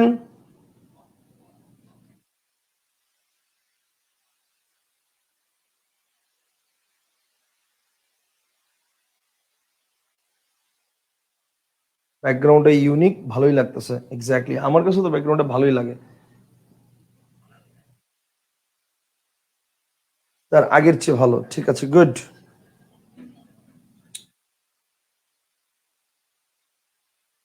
আচ্ছা, দিলওয়ার হাসান বলছে ভাই এই 15 মিনিটের ক্লাসে বুঝে গেলাম যে মাত্র তো শুরু ভাই, দোয়া করেন যাতে সুস্থ থাকি, ইনশাল্লাহ অনেক কিছু আপনাদেরকে দিতে পারবো যাতে। স্যার বিবিএ অ্যাকাউন্টিং এর স্টুডেন্ট হয়েও আপনি বাংলার প্রতি এত জ্ঞান কিভাবে রাখলেন? আহ আলহামদুলিল্লাহ, এটা আল্লাহর অশেষ রহমত। আর সেটা হচ্ছে ব্যাপারটা হচ্ছে everything depends on your passion, on your patience, on your motive, on your practice, everything everything depends on this. ঠিক আছে, আপনি যদি ভালো করে চিন্তা ভাবনা করে ওই লক্ষ্য মানে টার্গেট করে মানে কাজ করতে পারেন, তাহলে definitely you will be the gainer, আপনি ওখানে পৌঁছাবেনই, কথা বুঝতে পারছেন? মানে এটা কনফার্ম, ঠিক আছে, এটা নিয়ে কোনো দ্বিধার কিছু নাই। এবং আপনি জানেন কিনা জানি না, আমি আমার এন্টায়ার লাইফে, আমার কিন্তু চাকরি বয়স শেষ, আমি আমার এন্টায়ার লাইফে এখন পর্যন্ত কোনো জায়গায় আমি সিভি ড্রপ করি নাই কোনোদিন, নেভার এভার, কখনো সিভি ড্রপ করি নাই। এবং 2টা কোচিং আমাকে ক্লাস নেওয়ার জন্য বলছিল সিভি ড্রপ করতে, আমি বলছি যে আমি ক্লাসই নিব না। আমার যদি সিভি ড্রপ করে ক্লাস নিতে হয় তাহলে আমি ক্লাসই নিব না।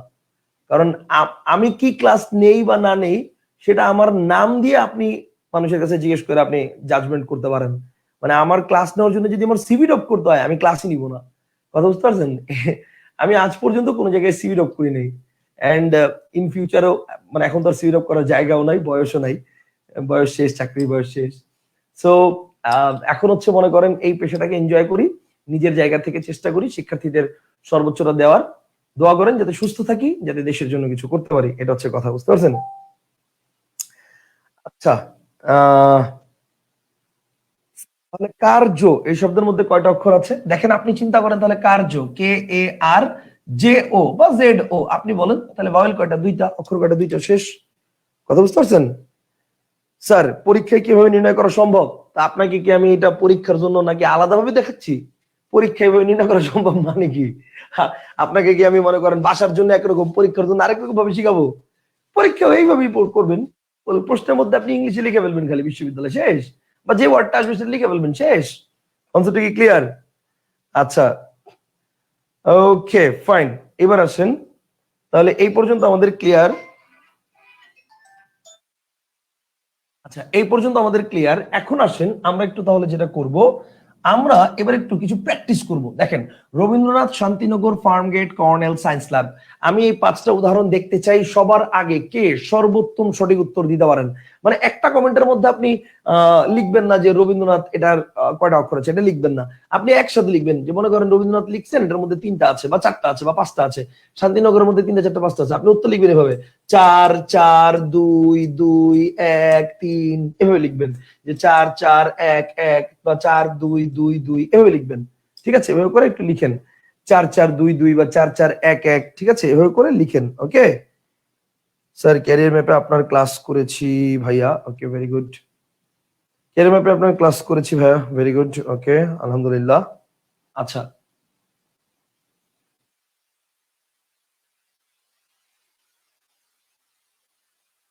ওকে, রবীন্দ্রনাথ, শান্তিনগর, ফার্মগেট, কর্নেল, একটু আমি জানতে চাচ্ছি, স্যার মাত্রা কি? হ্যাঁ মাত্রায় আমরা যাব, মাত্রা কি? এআই মামুন জিজ্ঞেস করছে। ওকে মাত্রা, মাত্রা বলতে হচ্ছে আমরা বোঝাচ্ছি কোন একটা বর্ণের উপরে এই যে যে কষি টানা হয়, কষি, এটাকে আমরা ছোটবেলায় কষি বলতাম, তো এই কষি যে টানা হয় এটাকে বলা হয় মাত্রা। কোন কোন জায়গায় বর্ণে মাত্রা একটা আছে, মানে পূর্ণ মাত্রা আছে, কখনো অর্ধমাত্রা আছে, কখনো মাত্রা নেই। ঠিক আছে, ওকে ফাইন। আচ্ছা একটু দেখি আপনাদের কে কে কতটুকু দিয়েছেন। আচ্ছা ওকে, উত্তর অলরেডি আসা শুরু হয়েছে। মারুফ বলেছেন 4 4 2 2 3, 4 4 2 2 3, বাবা ওকে ইন্টারেস্টিং। দেখি বাকিরা 4 4 2 2 3।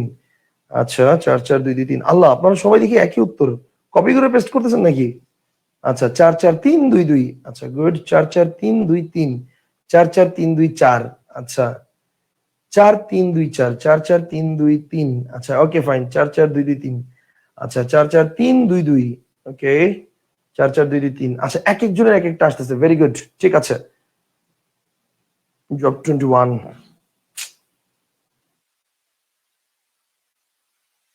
ওকে 4 4 2 2 3, আচ্ছা ওকে ফাইন। আচ্ছা এই জিনিসটা আমরা কিভাবে ক্লিয়ার করব, আমরা আসলে একটু দেখা দিচ্ছি।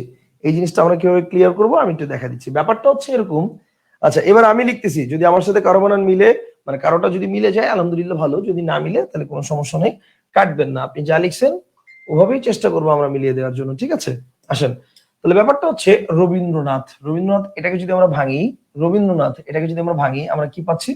রবীন্দ্রনাথ এটাকে ভাঙলে আমরা পাচ্ছি হচ্ছে দেখেন R O I N D R O A T H, Rabindranath. Okay fine, এখানে ভাওয়েল হচ্ছে কয়টা? দেখেন এখানে ভাওয়েল হচ্ছে 1 2 3 4, সো এটার মধ্যে 4 অক্ষর শিওর। আচ্ছা Shantinagar, S H A N I, oh sorry N T I, Shanti, N A G A R, অথবা N A G O R বা N O G O R, whatever, আপনি আপনার মতো করে কাউন্ট করতে পারেন। দেখবেন এটার মধ্যে কয় অক্ষর আসছে, চলেন দেখি। 1 2 3 4, সো এটার মধ্যেও 4 অক্ষর। আচ্ছা ফার্মগেট, ফার্মগেট বানানটা নিয়েই হচ্ছে ঝামেলা, F A R M G A T ই। যারা ফার্মগেট বানানটা এভাবে লিখেছেন তাদের ভাওয়েল আসছে 1 2 3, সো যারা ফার্মগেটটা এভাবে লিখেছেন তাদের ভাওয়েল আসছে 3টা, বাট এটা 100% ভুল। ফার্মগেট বানান এটা এভাবে হবে না, এটা 100% ভুল। এখন প্রশ্ন হচ্ছে ভাই কেন এটা ভুল, কেন? এবার সে ভুল কেন সেটা বুঝে। ব্যাপারটা হচ্ছে এটা ভুল কেন সেটা বুঝে। ব্যাপারটা হচ্ছে ফার্মগেট, এটা তো আমি বারবার কি বলতেছিলাম, অ্যাকচুয়াল বানানটা লিখবেন না, উচ্চারণ অনুসারে লিখবেন। আপনি ফার্মগেট বানানটা লিখে ফেলছেন উচ্চারণ অনুসারে, আপনি ফার্মগেট বানানটা লিখে ফেলছেন অ্যাকচুয়াল। এটা যদি অ্যাকচুয়াল অনুসারে মানে যে বানান লিখছেন এই বানানটাকে যদি আমরা উচ্চারণ করি তাহলে কি হবে দেখেন, ফার্ম গেটি, ও সরি আমি তো এম দেই নাই, এফ এ আর এম, হ্যাঁ F A R M G A T E. যদি আমরা এভাবে উচ্চারণ করি যে অ্যাকচুয়াল বানান অনুসারে উচ্চারণ করি তাহলে কি হবে, তাহলে উচ্চারণ হবে farm gaty. So this is not farm gaty, this is farm gate. So definitely এটা হবে হচ্ছে F A R M G E T farm gate, F A R M G E T farm gate. কথা কি বুঝতে পারছেন? তার মানে vowel কয়টা? 2টা। সো অক্ষর কয়টা হবে? 100% কনফার্ম দুইটা। 100% কনফার্ম ফর্ম গেটে ভাওয়েল হবে দুইটা, অক্ষর দুইটা। কারণ আপনি একটু চিন্তা করেন, কর্নেল বানানটা অ্যাকচুয়াল বানান লিখলে হবে COLONEL, কলোনেল। তাহলে কলোনেল যদি লেখেন তাহলে ভাওয়েল হবে তিনটা, অক্ষর হবে তিনটা। কিন্তু আসলে কলোনেল বানানটা কি ভাওয়েল তিনটা? কলোনেল কি উচ্চারণ করলে তিনটা ভাওয়েল আসে? উত্তর হচ্ছে না। কলোনেল উচ্চারণ করলে আমরা তো আর কলোনেল উচ্চারণ করি না, সবচেয়ে বড় কথা হচ্ছে এটা। আমরা উচ্চারণ করি কি? আমরা উচ্চারণ করি কর্নেল। আমরা উচ্চারণ করি কর্নেল। তার মানে কি CORNEL বা KORNEL, ভাওয়েল দুইটা, অক্ষর দুইটা। Concept clear? তার মানে 4 4 2 2 এন্ড দ্য লাস্ট ওয়ান সেটা কি? Science lab. সায়েন্স ল্যাব বানানটা আপনারা অনেকে ভুল লিখছেন কেন? মানে ম্যাক্সিমামই, এখন পর্যন্ত একজনেরও হয় নাই। SCIENCE, science lab. Okay fine. আপনারা এখানে কি করছেন? আপনারা করছেন SCIE, দুটো মিলে একটা, আর এটা একটা, এটা একটা। সো আপনারা এখানে করছেন হচ্ছে এইভাবে লিখছেন। ভাই যারা এইভাবে লিখছেন তাদের তিনটা আসছে, যারা এইভাবে লিখছেন তাদের তিনটা আসছে। আবার অনেকে চিন্তা করতেছেন যে ওটা কি বলে, SCINC, এইটুকুই তো হয়ে যাচ্ছে। সো আমার তো সি এর পরে ই দেওয়ার দরকার নাই, ঠিক আছে? সো আলটিমেটলি তাহলে ভাওয়েল তো আমার হচ্ছে দুইটা হচ্ছে, ঠিক আছে? সো আলটিমেটলি একটু চিন্তা করেন, 4 4 2 3। আচ্ছা, সায়েন্স ল্যাব, হ্যাঁ গুড গুড। আচ্ছা এবার একটু খেয়াল করেন, দেখেন সায়েন্স ল্যাব বানানটা অ্যাকচুয়ালি আমরা কিভাবে লিখবো? এই যে দেখেন SAINS, that's it, science lab. SAINS, science lab, simple হিসাব, SAINS, সায়েন্স ল্যাব। এখন আপনি যে বানানটা লিখছেন এটা কিন্তু সায়েন্স বানানের অ্যাকচুয়াল বানান। আপনি অ্যাকচুয়াল বানান কেন লিখবেন? আমি কি একবারও ভাই, আচ্ছা বিশ্ববিদ্যালয় বানান আমি কি লিখছিলাম? ইউনিভার্সিটি। কলম বানান কি আমি পেন লিখছিলাম? তাহলে আপনি কেন সায়েন্স ল্যাব বানান অ্যাকচুয়াল বানানটা লিখবেন? আমার কথা কি বুঝতে পারছেন? সায়েন্স ল্যাব বানান কেন আপনি অ্যাকচুয়ালটা লিখবেন? আপনি লিখবেন হচ্ছে এইটা, SAINS, সায়েন্স ল্যাব। এই দুইটা মিলে একটা ভাওয়েল, আর একটা ভাওয়েল, শেষ। অক্ষর দুইটা, অক্ষর দুইটা, মানে ভাওয়েল দুইটা, অক্ষর দুইটা। বলেন এই পর্যন্ত বুঝছেন কিনা? এই পর্যন্ত কি ক্লিয়ার?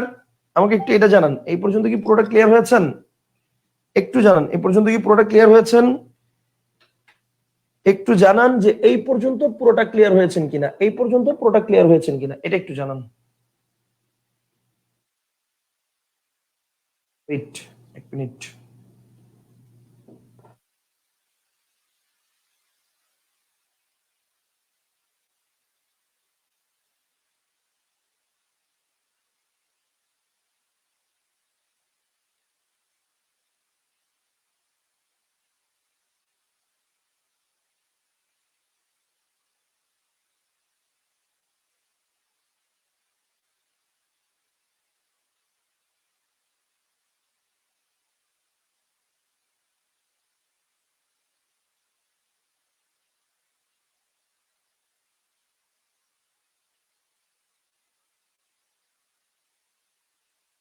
জি sir, clear clear clear clear clear. Mirajul ভাই বলছে স্যার এইগুলো আমাদের সিলেবাসে নাই। মিরাজুল ভাই ইন্ডিয়া থেকে ক্লাস করতেছেন, আপনাদের সিলেবাসে নাই। কিন্তু ব্যাপারটা এরকম না যে আপনাদের সিলেবাসে নেই দেখে আপনার দরকার নাই, আপনার অবশ্যই দরকার আছে। এখন বলেন কেন? আপনি কিছুদিন পরে ছন্দ অলংকার শিখবেন না?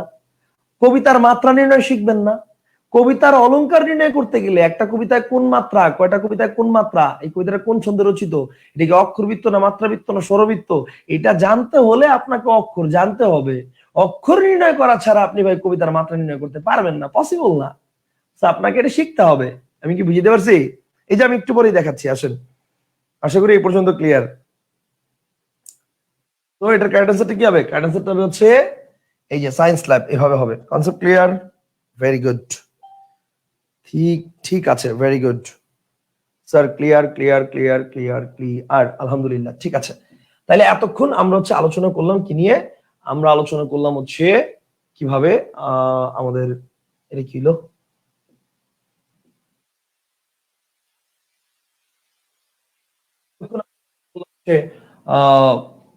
অক্ষর কিভাবে নির্ণয় করতে হয় সেটা নিয়ে, ঠিক আছে? এতক্ষণ আমরা আলোচনা করলাম অক্ষর কিভাবে নির্ণয় করতে হয় সেটা নিয়ে। এবার আসেন তাহলে ধ্বনি, ধ্বনি জিনিসটা কি? এবার আসেন আমরা একটু আলোচনা করব ধ্বনি জিনিসটা কি, ঠিক আছে? ধ্বনি কি, ধ্বনি আর বর্ণ জিনিসটা কি? অনেকটা অভ্র কিবোর্ডের টাইপিং এর মতো। ইয়েস, অভ্র কিবোর্ডের টাইপিং এর মতো। আচ্ছা এবার আসেন ধ্বনি আর বর্ণ জিনিসটা কি? দেখেন অলরেডি আমরা এটা বুঝে গিয়েছি শব্দ কি, বাক্য কি, ভাষা কি এটা বুঝে গেছি, ধ্বনি আর বর্ণ কি এটার ব্যাপারটা একটু ক্লিয়ার করি। এই ব্যাপারটা খুবই সিরিয়াস, খুবই খুবই খুবই খুবই খুবই সিরিয়াস একটা বিষয়, খুবই সিরিয়াস একটা ইস্যু। ধ্বনি আর বর্ণের ডিফারেন্স যদি আপনি না বোঝেন, ধ্বনি আর বর্ণের ডিফারেন্স যদি আপনি না বোঝেন, তাহলে কখনোই আপনি বাংলা ব্যাকরণের মানে এই ধ্বনি তত্ত্ব ইনফরমেশন গুলো প্রপারলি হ্যান্ডেল করতে পারবেন না। কনসেপ্টটা কি ক্লিয়ার?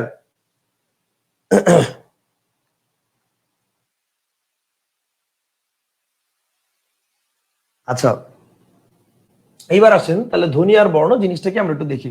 ব্যাপারটা হচ্ছে ধ্বনি, ধ্বনি হচ্ছে ধ্বনি হচ্ছে আমরা যদি বলি সিম্পল, সেটা হচ্ছে বর্ণের উচ্চারিত রূপ।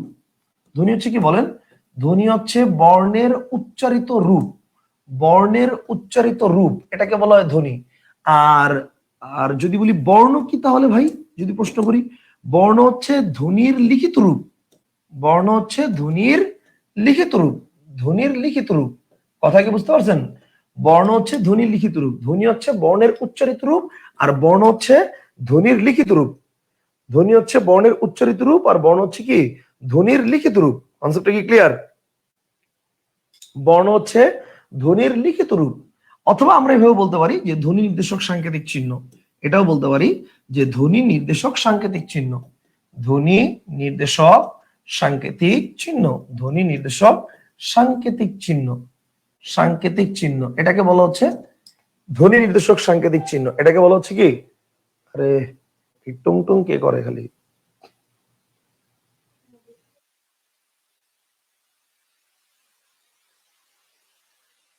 ওকে ফাইন, তাহলে এবার দেখেন ধ্বনি নির্দেশক সাংকেতিক চিহ্ন, এটাকে বলা হচ্ছে কি, এটাকে বলা হচ্ছে বর্ণ। তার মানে ব্যাপারটা হচ্ছে দেখেন, এটা হচ্ছে মুদ্রার এপিটোপিট। ধ্বনি আর বর্ণটা হচ্ছে মুদ্রার এপিটোপিট, মানে ব্যাপারটা হচ্ছে এইটা ধ্বনি, এটা বর্ণ, এটা ধ্বনি, এটা বর্ণ, মানে একই পাশ, মুদ্রার এপিটোপিট। কথা কি বুঝতে পারছেন? যেটা ধ্বনি সেটার লিখিত রূপটা কি আমরা বলছি বর্ণ, আবার বর্ণের উচ্চারিত রূপটা কি আমরা বলছি কি ধ্বনি। তাহলে এবার বলেন তো, আপনাকে যদি প্রশ্ন করি, আচ্ছা আপনাকে যদি প্রশ্ন করি যে ক কি, বলেন তো, বলেন তো ক কি? ক কি ধ্বনি নাকি বর্ণ? বলেন ক কি? যদি প্রশ্ন করি বলেন তো ক কি, এটা কি ধ্বনি নাকি বর্ণ? কমেন্ট করেন দেখি, ক কি, এটা কি ধ্বনি নাকি বর্ণ?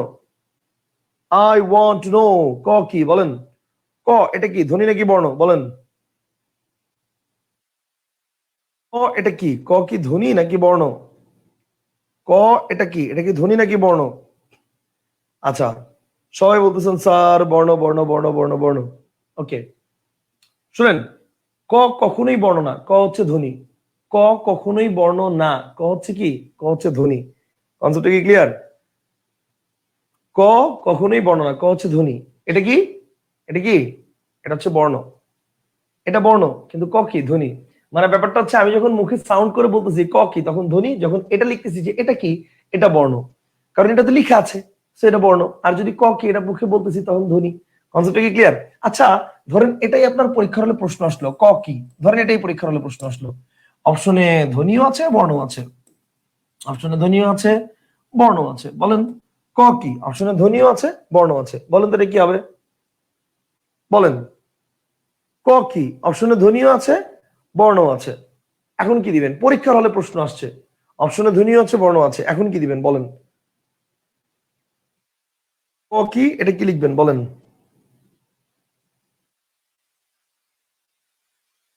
আচ্ছা, নাজমুল হাসান বলছে স্যার বর্ণ দিব। ওকে, তারপর হচ্ছে আশিক বলছে স্যার বর্ণ দিব। স্যার নাহিদ বলছে বর্ণ দিব। মমতাজ বলছে বর্ণ দিব। আচ্ছা, ইসরাত বলছে বর্ণ দিব। ওকে, তারপর হচ্ছে আখি আক্তার বলছে বর্ণ দিব। আমরা সবাই বর্ণ দিব। কেন বর্ণ দিব? কারণ লিখা আছে, তাই না? লেখা আছে, এই জন্য আমরা কি দিব? আমরা বর্ণ দিব, এটা আমরা ভাবছি। 100% ভুল। এবার আসেন, মনে রাখবেন, যে কোনো প্রশ্নের উত্তরে যদি ধ্বনি বর্ণ এই দুটোর কোনো একটা উত্তর হয় এবং দুটোই যদি অপশনে থাকে, অল টাইম কারেক্ট আনসার ধ্বনি। মনে রাখবেন, যে কোনো প্রশ্নের উত্তরে যদি ধ্বনি বর্ণ দুটোই কারেক্ট আনসার হয় এবং সেক্ষেত্রে যদি অপশনে দুটোই থাকে, তাহলে অল টাইম কারেক্ট আনসার কি হবে? ধ্বনি হবে। আমার কথা কি বুঝতে পারছেন? ধ্বনি আর বর্ণ এই দুটোর মধ্যে অল টাইম কারেক্ট আনসার ধ্বনি হবে, অল টাইম। কথাই ক্লিয়ার? আমরা ছোটবেলায় আগে কথা বলা শিখেছি না আগে লেখা শিখেছি? ধ্বনি সবসময় আমাদের কাছে আগে প্রাধান্য পাবে, বর্ণ পরে প্রাধান্য পাবে। কনসেপ্টটা কি ক্লিয়ার? আমরা আগে লেখা শিখে নাই, আগে আমরা কথা বলা শিখেছি, আগে আমরা কথা বলা শিখেছি, তারপর হচ্ছে আগে আমরা উচ্চারণ শিখেছি, তারপর আমরা লেখা শিখেছি। সেই জন্য ধ্বনি সবসময় আগে হবে। কনসেপ্টটা কি ক্লিয়ার? All time. তাহলে বলেন তো সন্ধিতে কিসের মিলন হয়? ধ্বনির মিলন, ধ্বনি না থাকলে বর্ণের মিলন, ধ্বনি বর্ণ দুইটি থাকলে ধ্বনির মিলন। যেমন ভাষার মূল উপাদান কি? ধ্বনি, ধ্বনি না থাকলে বর্ণ, ধ্বনি বর্ণ দুইটি থাকলে ধ্বনি। কনসেপ্ট কি ক্লিয়ার? যে কোনো প্রশ্নের উত্তরে ধ্বনি বর্ণ দুইটি যদি উত্তর হয় তাহলে সেক্ষেত্রে অল টাইম কারেক্ট আনসার ধ্বনি। বুঝতে পারছি? তাহলে ধ্বনি আর বর্ণ জিনিসটা কি, এই জিনিসটার বেসিকটা আশা করি আমরা ক্লিয়ার হয়েছি। এবার আসেন বাংলা বর্ণমালা। বলেন তো বাংলা বর্ণমালা কয়টা? দেখি আমাকে বলেন তো, বলেন বাংলা বর্ণমালা কয়টা? আই বলেন বাংলা বর্ণমালা কয়টা? বাংলা বর্ণমালা কয়টা ভাই? বাংলা বর্ণমালা কয়টা? বাংলা বর্ণমালা কয়টা? ওকে, বাংলা বর্ণমালা, আচ্ছা ওকে, এটা তো দেখলাম মাশাআল্লাহ আপনারা অনেকেই কারেক্ট উত্তর দিচ্ছেন, কিন্তু বুঝা বলতেছেন না বুঝা বলতেছেন না আল্লাহ মাবুদ জানে। ওকে, বাংলা বর্ণমালা হচ্ছে একটি। বাংলা বর্ণমালা হচ্ছে কয়টা? একটা। আচ্ছা, যদি প্রশ্ন করা হয় যে বাংলা বর্ণ কয়টা, তাহলে কয়টা হবে ভাই? খেয়াল করেন, যদি প্রশ্ন করা হয় বাংলা বর্ণ কয়টা, কারেক্ট আনসার 50টি। বাংলা বর্ণ কয়টা দিয়ে প্রশ্ন করলে কারেক্ট আনসার 50টি, কিন্তু যদি বলে বাংলা বর্ণমালা কয়টি, কারেক্ট আনসার তখন হবে একটা। কথা বুঝতে পারছেন? এখন প্রশ্ন হচ্ছে ভাই তাহলে বর্ণ বললে এক মানে 50টা আর বর্ণমালা বললে একটা কেন? ব্যাখ্যাটা কি? ব্যাখ্যাটা হচ্ছে ধরেন ধরেন আপনার কাছে 50টা বকুল ফুল আছে, ধরেন ধরেন আপনার কাছে 50টা বকুল ফুল আছে, ধরেন এখানে 50টা বকুল ফুল আছে ধরেন, ওকে? আচ্ছা, এখানে 50টা বকুল ফুল আছে। তো এই বকুল ফুলগুলোকে আপনি সুন্দর করে সাজিয়ে একটা সুই সুতো দিয়ে গেঁথে আপনি একটা মালা তৈরি করছেন। আপনি একটা মালা তৈরি করছেন, বকুল ফুলগুলোকে সুন্দর করে সাজিয়ে আপনি একটা মালা তৈরি করছেন। তাহলে এবার বলেন বকুল ফুলের মালা কয়টা? বলেন মালা কয়টা? একটা। কিন্তু এই বকুল ফুলের মালায় ফুল কয়টা? 50টা। That's the point. কথা কি বুঝতে পারছেন? বলে বাংলা বর্ণ মালা কয়টা, সেটা একটা। সবগুলো বর্ণ নিয়ে, এই যে বাংলা বর্ণ আর এই যে বাংলা বর্ণ আর এই যে হচ্ছে বাংলা বর্ণ মালা। কথা কি বুঝতে পারছেন? বাংলা বর্ণগুলো হচ্ছে 50টা, এই 50টা নিয়ে বাংলা বর্ণ মালা, যার সংখ্যা হচ্ছে একটা। কনসেপ্টটা কি ক্লিয়ার? এই সবাই কি বুঝছেন? আশা করি জিনিসটা ক্লিয়ার। তাহলে বাংলা বর্ণ আর বাংলা বর্ণমালা, এটার পয়েন্টটা আশা করি ক্লিয়ার। আচ্ছা, ভালো কথা, আমি আপনাদেরকে অক্ষর শিখাইছি, কিন্তু অক্ষর নিয়ে একটু ডিটেলস আলোচনা করি নাই। আমার হঠাৎ মনে পড়ছে, আমি একটু অক্ষরের একটু ডিটেলস আলোচনা করে ফেলি। আসেন দাঁড়ান, অক্ষর নিয়ে আমরা একটু ডিটেলস আলোচনা করবো, কিন্তু অক্ষর নিয়ে ডিটেলস আলোচনা করতে গিয়ে এই ছবি আসে কেন? ওকে, অক্ষর তো আলোচনা করছি, কিন্তু অক্ষরের প্রকারভেদ নিয়ে তো আমরা আলোচনা করি নাই। অক্ষরের প্রকারভেদটা তো খুব ইম্পর্টেন্ট, এখান থেকে প্রশ্ন আসে। তাহলে খেয়াল করেন, আমরা একটু লিখে ফেলি। অক্ষর দুই প্রকার। অক্ষর কয় প্রকার বলেন? অক্ষর হচ্ছে দুই প্রকার। অক্ষর হচ্ছে দুই প্রকার। আন্তরিকভাবে দুঃখিত যে এটা পরে দেখাচ্ছি, মানে আপনারা হয়তো অনেক ইনফরমেশন লিখে ফেলছেন, সমস্যা নাই। দেখেন, অক্ষর দুই প্রকার। দুই প্রকার কি কি দেখেন। এক নম্বর হচ্ছে মুক্তাক্ষর। বলেন এক নম্বর কি? এক নম্বর হচ্ছে মুক্তাক্ষর, আর দুই নম্বর হচ্ছে বদ্ধাক্ষর। এক নম্বর হচ্ছে মুক্তাক্ষর, দুই নম্বর হচ্ছে বদ্ধাক্ষর। এখন আসেন, মুক্তাক্ষর কি জিনিস আর বদ্ধাক্ষর কি জিনিস, ব্যাপারটা একটু ক্লিয়ার করে দিচ্ছি। মুক্তাক্ষর কি জিনিস, বদ্ধাক্ষর কি জিনিস। আমি যদি ব্যাকরণের টেকনিক অনুযায়ী যাই, মুক্তাক্ষর আর বদ্ধাক্ষর, তাহলে ব্যাপারটা হচ্ছে যেই অক্ষরটা আমি অনেকক্ষণ টেনে নিয়ে যেতে পারবো সেটা হচ্ছে মুক্তাক্ষর, আর যেটা একটা সার্টেন পয়েন্ট আমাকে থেমে যেতে হবে সেটা হচ্ছে বদ্ধাক্ষর। আবার বলছি, যে অক্ষরটা আমি অনেকক্ষণ টেনে নিয়ে যেতে পারবো সেটা হচ্ছে মুক্তাক্ষর, আর যেটা একটা সার্টেন পয়েন্ট আমাকে থেমে যেতে হবে সেটা হচ্ছে কি? বদ্ধাক্ষর। এখন আমি কি করব? আমি এই সিস্টেম শিখবো না। কেন শিখবো না? কারণ দেখেন, কোথায় যে টানতে হবে আর কোথায় থামতে হবে, এইটা মোস্ট অফ দ্য স্টুডেন্টের প্রবলেম আছে, বুঝবে না। যেমন আমি আপনাকে একটা উদাহরণ দিয়ে বুঝাই। ধরেন আমি একটা উদাহরণ দিলাম এরকম যে সাগর। ধরেন আমি আপনাকে বললাম সাগর শব্দ কয় অক্ষর? সাগর, সাগর শব্দ কয় অক্ষর? এখন আমি কি করবো? সাগর শব্দ কয় অক্ষর এটা বুঝতে হলে আমার কি করতে হবে? আমি এটাকে বাংলিশে লিখে ফেলবো, SAGOR, সাগর। তাহলে বলেন ভাওয়েল কয়টা? দুইটা। তাহলে অক্ষর কয়টা? দুইটা। এটা তো শিওর নাকি? সাগর শব্দে ভাওয়েল দুইটা, তার মানে অক্ষর কয়টা? অক্ষর দুইটা, এটা তো 100% শিওর। আচ্ছা, এখন প্রশ্ন হচ্ছে ভাই, দুইটা অক্ষরের দুইটাই কি মুক্তাক্ষর, নাকি দুইটাই বদ্ধাক্ষর, নাকি প্রথমটা মুক্তাক্ষর পরেরটা বদ্ধাক্ষর, নাকি প্রথমটা বদ্ধাক্ষর পরেরটা মুক্তাক্ষর? মানে এইটা আমি কেমনে বুঝবো? আমার কথা কি বুঝতে পারছেন? এইটা আমি কেমনে বুঝবো? তো এই কারণে আমরা এখন কি করব? আমরা এটাকে দুইটা ভাগ করে ফেলবো। তাহলে খেয়াল করেন, দেখেন সা, সা, আপনি টানতে পারতেছেন, সো এটা কি? এটা হচ্ছে মুক্তাক্ষর। আর দেখেন, আপনি কি বলতে পারবেন? গর, পারবেন না, আপনাকে থেমে যেতে হবে। গড়, তাহলে গড়টা হচ্ছে কি বলেন? বদ্ধাক্ষর। সাটা হচ্ছে মুক্তাক্ষর, গড়টা হচ্ছে কি বলেন? বদ্ধাক্ষর। কনসেপ্টটা কি ক্লিয়ার? সা মুক্তাক্ষর, গড় বদ্ধাক্ষর। গড় আপনি টানতে পারবেন না। দেখেন, সা এটা হচ্ছে মুক্তাক্ষর, আর গড় হচ্ছে কি? বদ্ধাক্ষর। গড় হচ্ছে কি? বদ্ধাক্ষর। এখন আমাকে যদি আমার টিচার এভাবে পড়াইতো যে যেটা মুক্ত ভাবে টেনে নেওয়া যাবে সেটা মুক্তাক্ষর, যেটা থেমে যেতে হবে সেটা বদ্ধাক্ষর, আমি স্যারকে একটা কোশ্চেন করতাম, সেটা কি? স্যার, কোথায় টানতে হবে আর কোথায় থামতে হবে আমি কেমনে বুঝবো?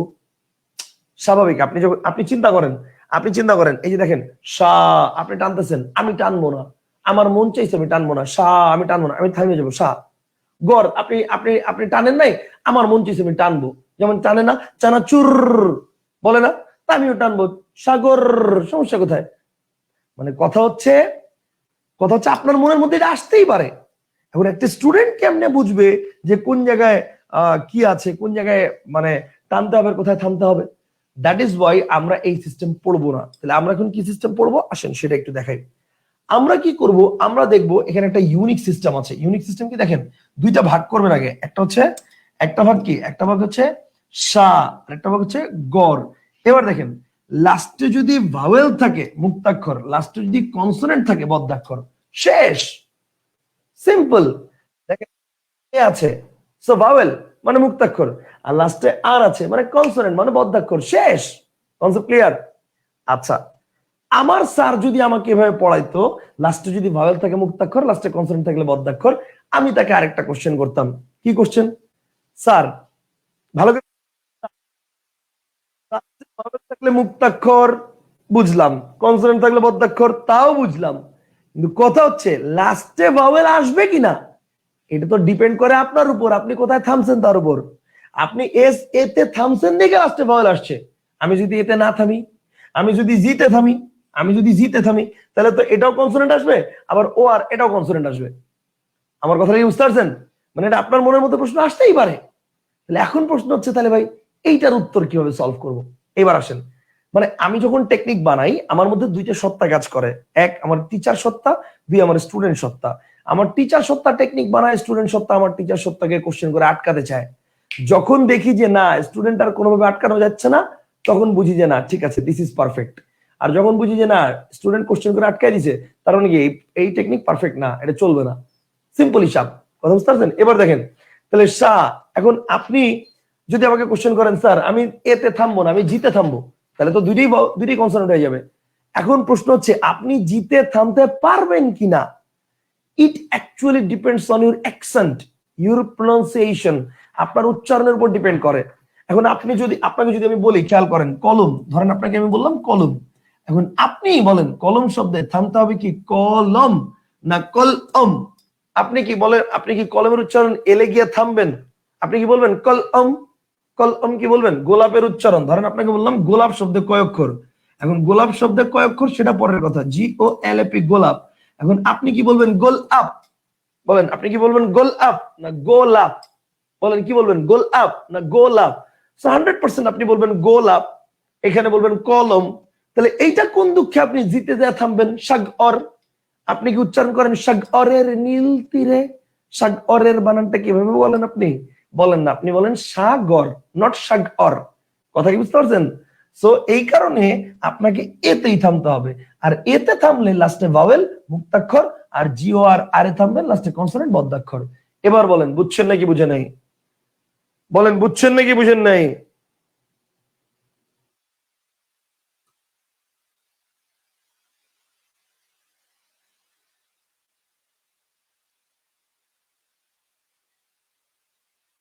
এটুক কি বুঝছেন?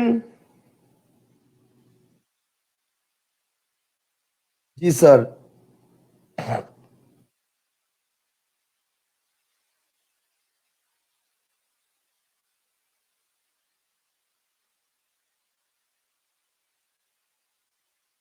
জি স্যার, জি স্যার, জি স্যার, জি স্যার, জি স্যার। Okay wait.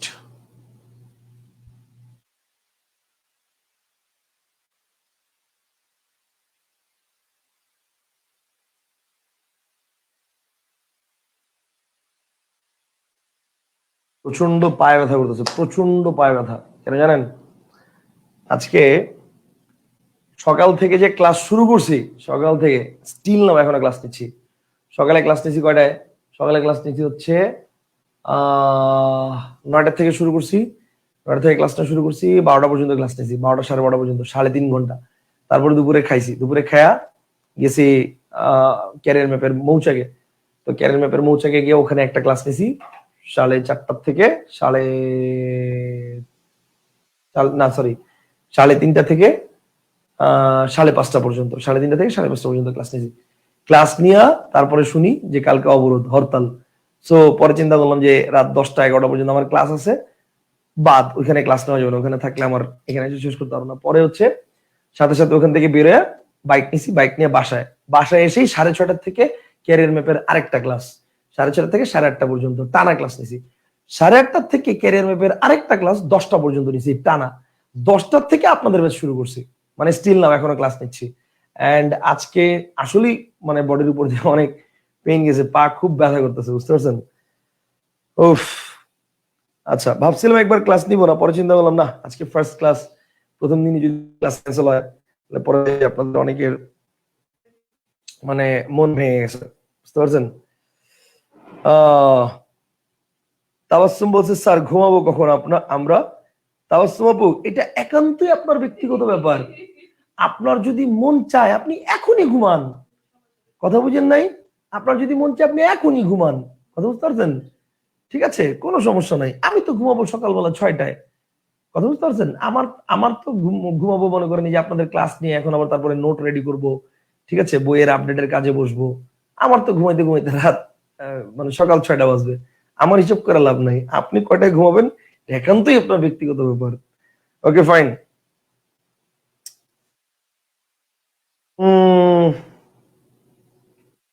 আচ্ছা, কি বলছেন স্যার? বুঝছি বুঝছি বুঝছি। Very good very good very good. আচ্ছা আসেন, আশা করি ক্লিয়ার, আশা করি ক্লিয়ার ক্লিয়ার ক্লিয়ার।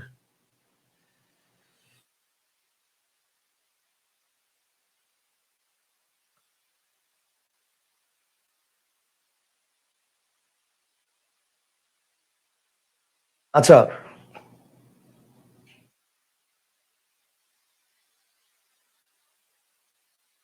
ফাইন, এই পর্যন্ত আশা করি আমরা ক্লিয়ার করতে পারছি। আচ্ছা, এই পর্যন্ত আসেন, তাহলে অক্ষর জিনিসটা কি এটা আমরা বুঝছি, এবং অক্ষর কিভাবে নির্ণয় করতে হয় এটা আমরা বুঝছি, এবং অক্ষর যে দুইটা প্রকার আছে, একটা মুক্তাক্ষর একটা বদ্ধাক্ষর, এটাও আমরা বুঝছি। এখন মুক্তাক্ষরটা আর বদ্ধাক্ষরটা, স্যার আমাদের ক্লাস যদি 10:30-এর মধ্যে শেষ হয়, এভাবে সময়টা দেন তাহলে আরো ভালো হয়, লাইভ ক্লাস করা যাবে। অবশ্যই আমরা ক্লাস শুরু করব 9টা থেকে। আজকের ক্লাসটা আমরা একটু শিডিউলটা চেঞ্জ হয়ে গেছে, আজকের ক্লাসটা আমরা একটু এদিক ওদিক হয়ে গেছে, বাট নেক্সট ক্লাস থেকে আমাদের ক্লাস মানে 9টা থেকে শুরু হবে। 9টা থেকে শুরু হলে আমাদের ক্লাস ইনশাল্লাহ 10:30 থেকে 11:30-র মধ্যেই শেষ হয়ে যাবে ইনশাল্লাহ, ঠিক আছে? আচ্ছা, বাংলা সাবটাইটেলটা না থাকলে খুব ভালো হতো, মনোযোগে ব্যাঘাত হয়। ভাই বিশ্বাস করেন, আমি জানি কি টিপ দিতে গিয়ে এটা চলে আসছে। গত 2 দিন ধরে আমি নিজেই খুব বিরক্ত এটা নিয়ে, এই যে আমার নিজেরও বাংলা সাবটাইটেল চলে আসতেছে, খুব বিরক্ত আমি এটা নিয়ে। কিভাবে এটা ডিলিট করা যায় একটু দেখেন তো, কেউ আমাকে মানে সাজেস্ট করেন তো পরে। এই যে পুরো প্রতিটা ক্লাসের ভিডিওতে বাংলা সাবটাইটেল আসে, এটা কোনো কথা? আর সাবটাইটেল কি, উল্টাপাল্টা শব্দ আসে, বুঝতে পারছেন? দেখা যায় আমি বলছি একটা, লেখা আসছে আরেকটা। ওকে, আচ্ছা, বদ্ধাক্ষরের আরেক নাম কি যুক্তাক্ষর? না না না না না, যুক্তাক্ষর আলাদা জিনিস, বদ্ধাক্ষর আলাদা জিনিস, কথা বুঝতে পারছেন? বদ্ধাক্ষর আলাদা জিনিস, যুক্তাক্ষর আলাদা জিনিস, কথা বুঝতে পারছেন?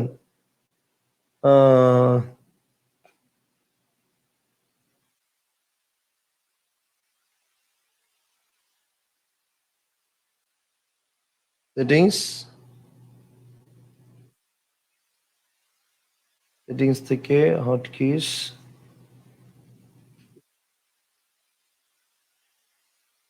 লেআউট,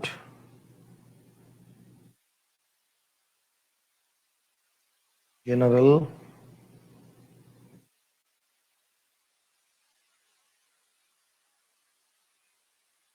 ক্যামেরা,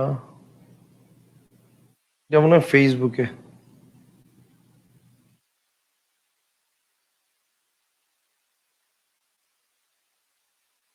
আচ্ছা হোয়াট এভার, আমরা পড়ায় আসি। আচ্ছা আসেন। আহ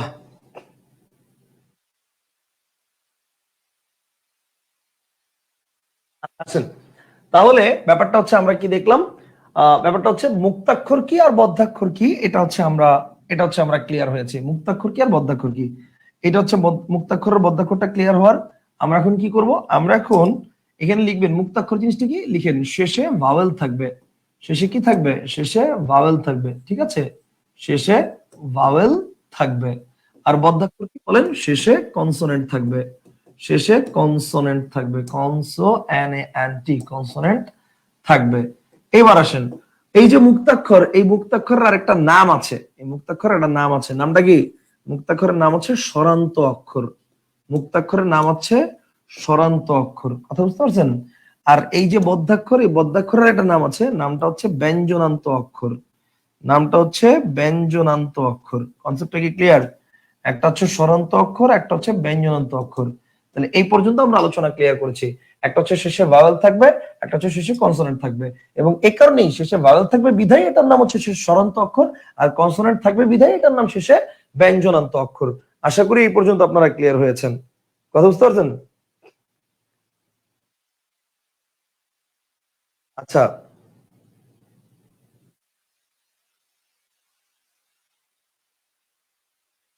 এই পর্যন্ত ক্লিয়ার হয়েছেন?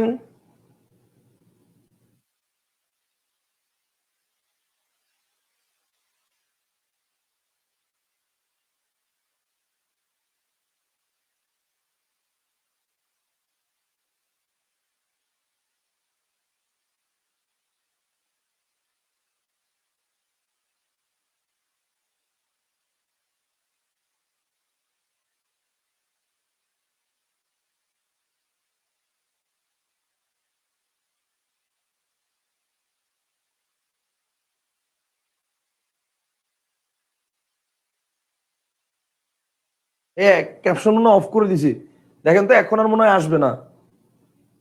আমি মনে হয় পারছি। ইয়েস, ইয়েস, ওকে। খুব ভালো লাগতেছে, নতুন একটা জিনিস শিখলাম। ওকে ফাইন, ওকে ফাইন, এবার আসেন। তাহলে এবার দেখেন মুক্তাক্ষর বদ্ধাক্ষর, মুক্তাক্ষর বদ্ধাক্ষর জিনিসটা কি। আচ্ছা ওকে, দেখেন আপনাদের কিন্তু এখন আর আসতেছে না। ওকে ঠিক আছে, বাংলা লেখাটা আর আসতেছে না, তো চলে আসছে। আচ্ছা এবার আসেন, তাহলে মুক্তাক্ষর কি আর বদ্ধাক্ষর কি এটা আমাদের ক্লিয়ার। মুক্তাক্ষর হচ্ছে লাস্টে ভাওয়েল থাকে, আর বদ্ধাক্ষর হচ্ছে লাস্টে কনসোনেন্ট থাকবে। আচ্ছা এখানে আরেকটা বিষয়, মুক্তাক্ষরের একটা সাইন আছে, মুক্তাক্ষরের সাইনটা হচ্ছে এরকম ইউনিয়ন, আর বদ্ধাক্ষরের সাইনটা হচ্ছে এরকম আন্ডারস্কোর। মুক্তাক্ষরের সাইনটা হচ্ছে ইউনিয়ন, বদ্ধাক্ষরের সাইনটা হচ্ছে আন্ডারস্কোর, কথা বুঝতে পারছেন? মুক্তাক্ষরের সাইনটা হচ্ছে ইউনিয়ন, বদ্ধাক্ষরের সাইনটা হচ্ছে আন্ডারস্কোর। ভাই আমার এখান থেকে আসতেছে না, আপনাদের ওখানে এটা আসতেছে, কারণ এটা হচ্ছে অটো জেনারেটেড। আপনি এখান থেকে কিভাবে যাবেন আমি বলি, এই যে ভিডিওতে ক্লিক করবেন, একটা ভিডিওতে ক্লিক করবেন, সবাই ভিডিওতে একবার ক্লিক করবেন, ক্লিক করে তারপর দেখবেন নিচে এই যে মানে গোল সেটিংস অপশনটা আছে, গোল সেটিংস অপশনে ক্লিক করবেন, দেখবেন ক্লোজড অপশন, এই ক্লোজড অপশনে ক্লিক করবেন, দেখবেন লেখা আছে অন, ওইটা অনটা অফ করে দেন, দ্যাটস ইট। অনটা অফ করে দেন, দ্যাটস ইট, তাইলেই হবে, ঠিক আছে? অনটা অফ করে দেন, তাইলেই হবে। হ্যাঁ ভাই, একটা শব্দের কি স্বরান্ত ব্যঞ্জনান্ত পরীক্ষা আসবে নাকি আলাদা আলাদা প্রশ্ন হবে? দুইটাই আসতে পারে, কথা বুঝতে পারছেন? স্যার বদ্ধাক্ষর আর হলন্ত কি এক কথা? হ্যাঁ, বদ্ধাক্ষর এটাকে আমরা ব্যঞ্জনান্ত অক্ষর বা এটাকে হলন্ত অক্ষরও বলতে পারি, এটাকে আমরা বলতে পারি হলন্ত অক্ষর, এটাও বলা যায়, হলন্ত অক্ষর এটাও বলা যায়। তাহলে স্বরান্ত অক্ষর, আরেকটাকে আমরা ব্যঞ্জনান্ত অক্ষর বা বদ্ধাক্ষর বা হলন্ত অক্ষর, আমরা তিনটাই বলতে পারি। কনসেপ্টটা কি ক্লিয়ার?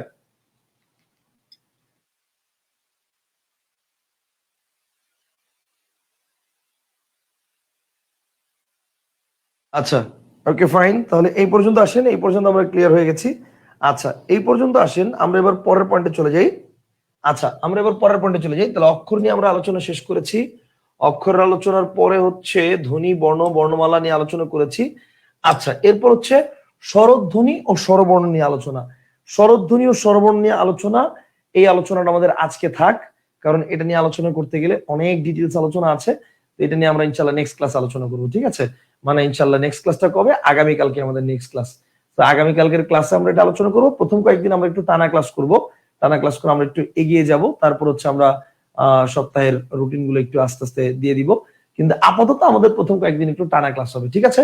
আর এবার আসেন, প্রথমে কয়েকজন কমেন্ট করছিলেন যে ভাইয়া আমাদের কি প্রতিনিয়ত ডেইলি পরীক্ষা হবে কিনা, ডেইলি ক্লাসের পরে ডেইলি পরীক্ষা হবে কিনা। উত্তর হচ্ছে না, ডেইলি ক্লাসের পরে ডেইলি পরীক্ষা হবে না।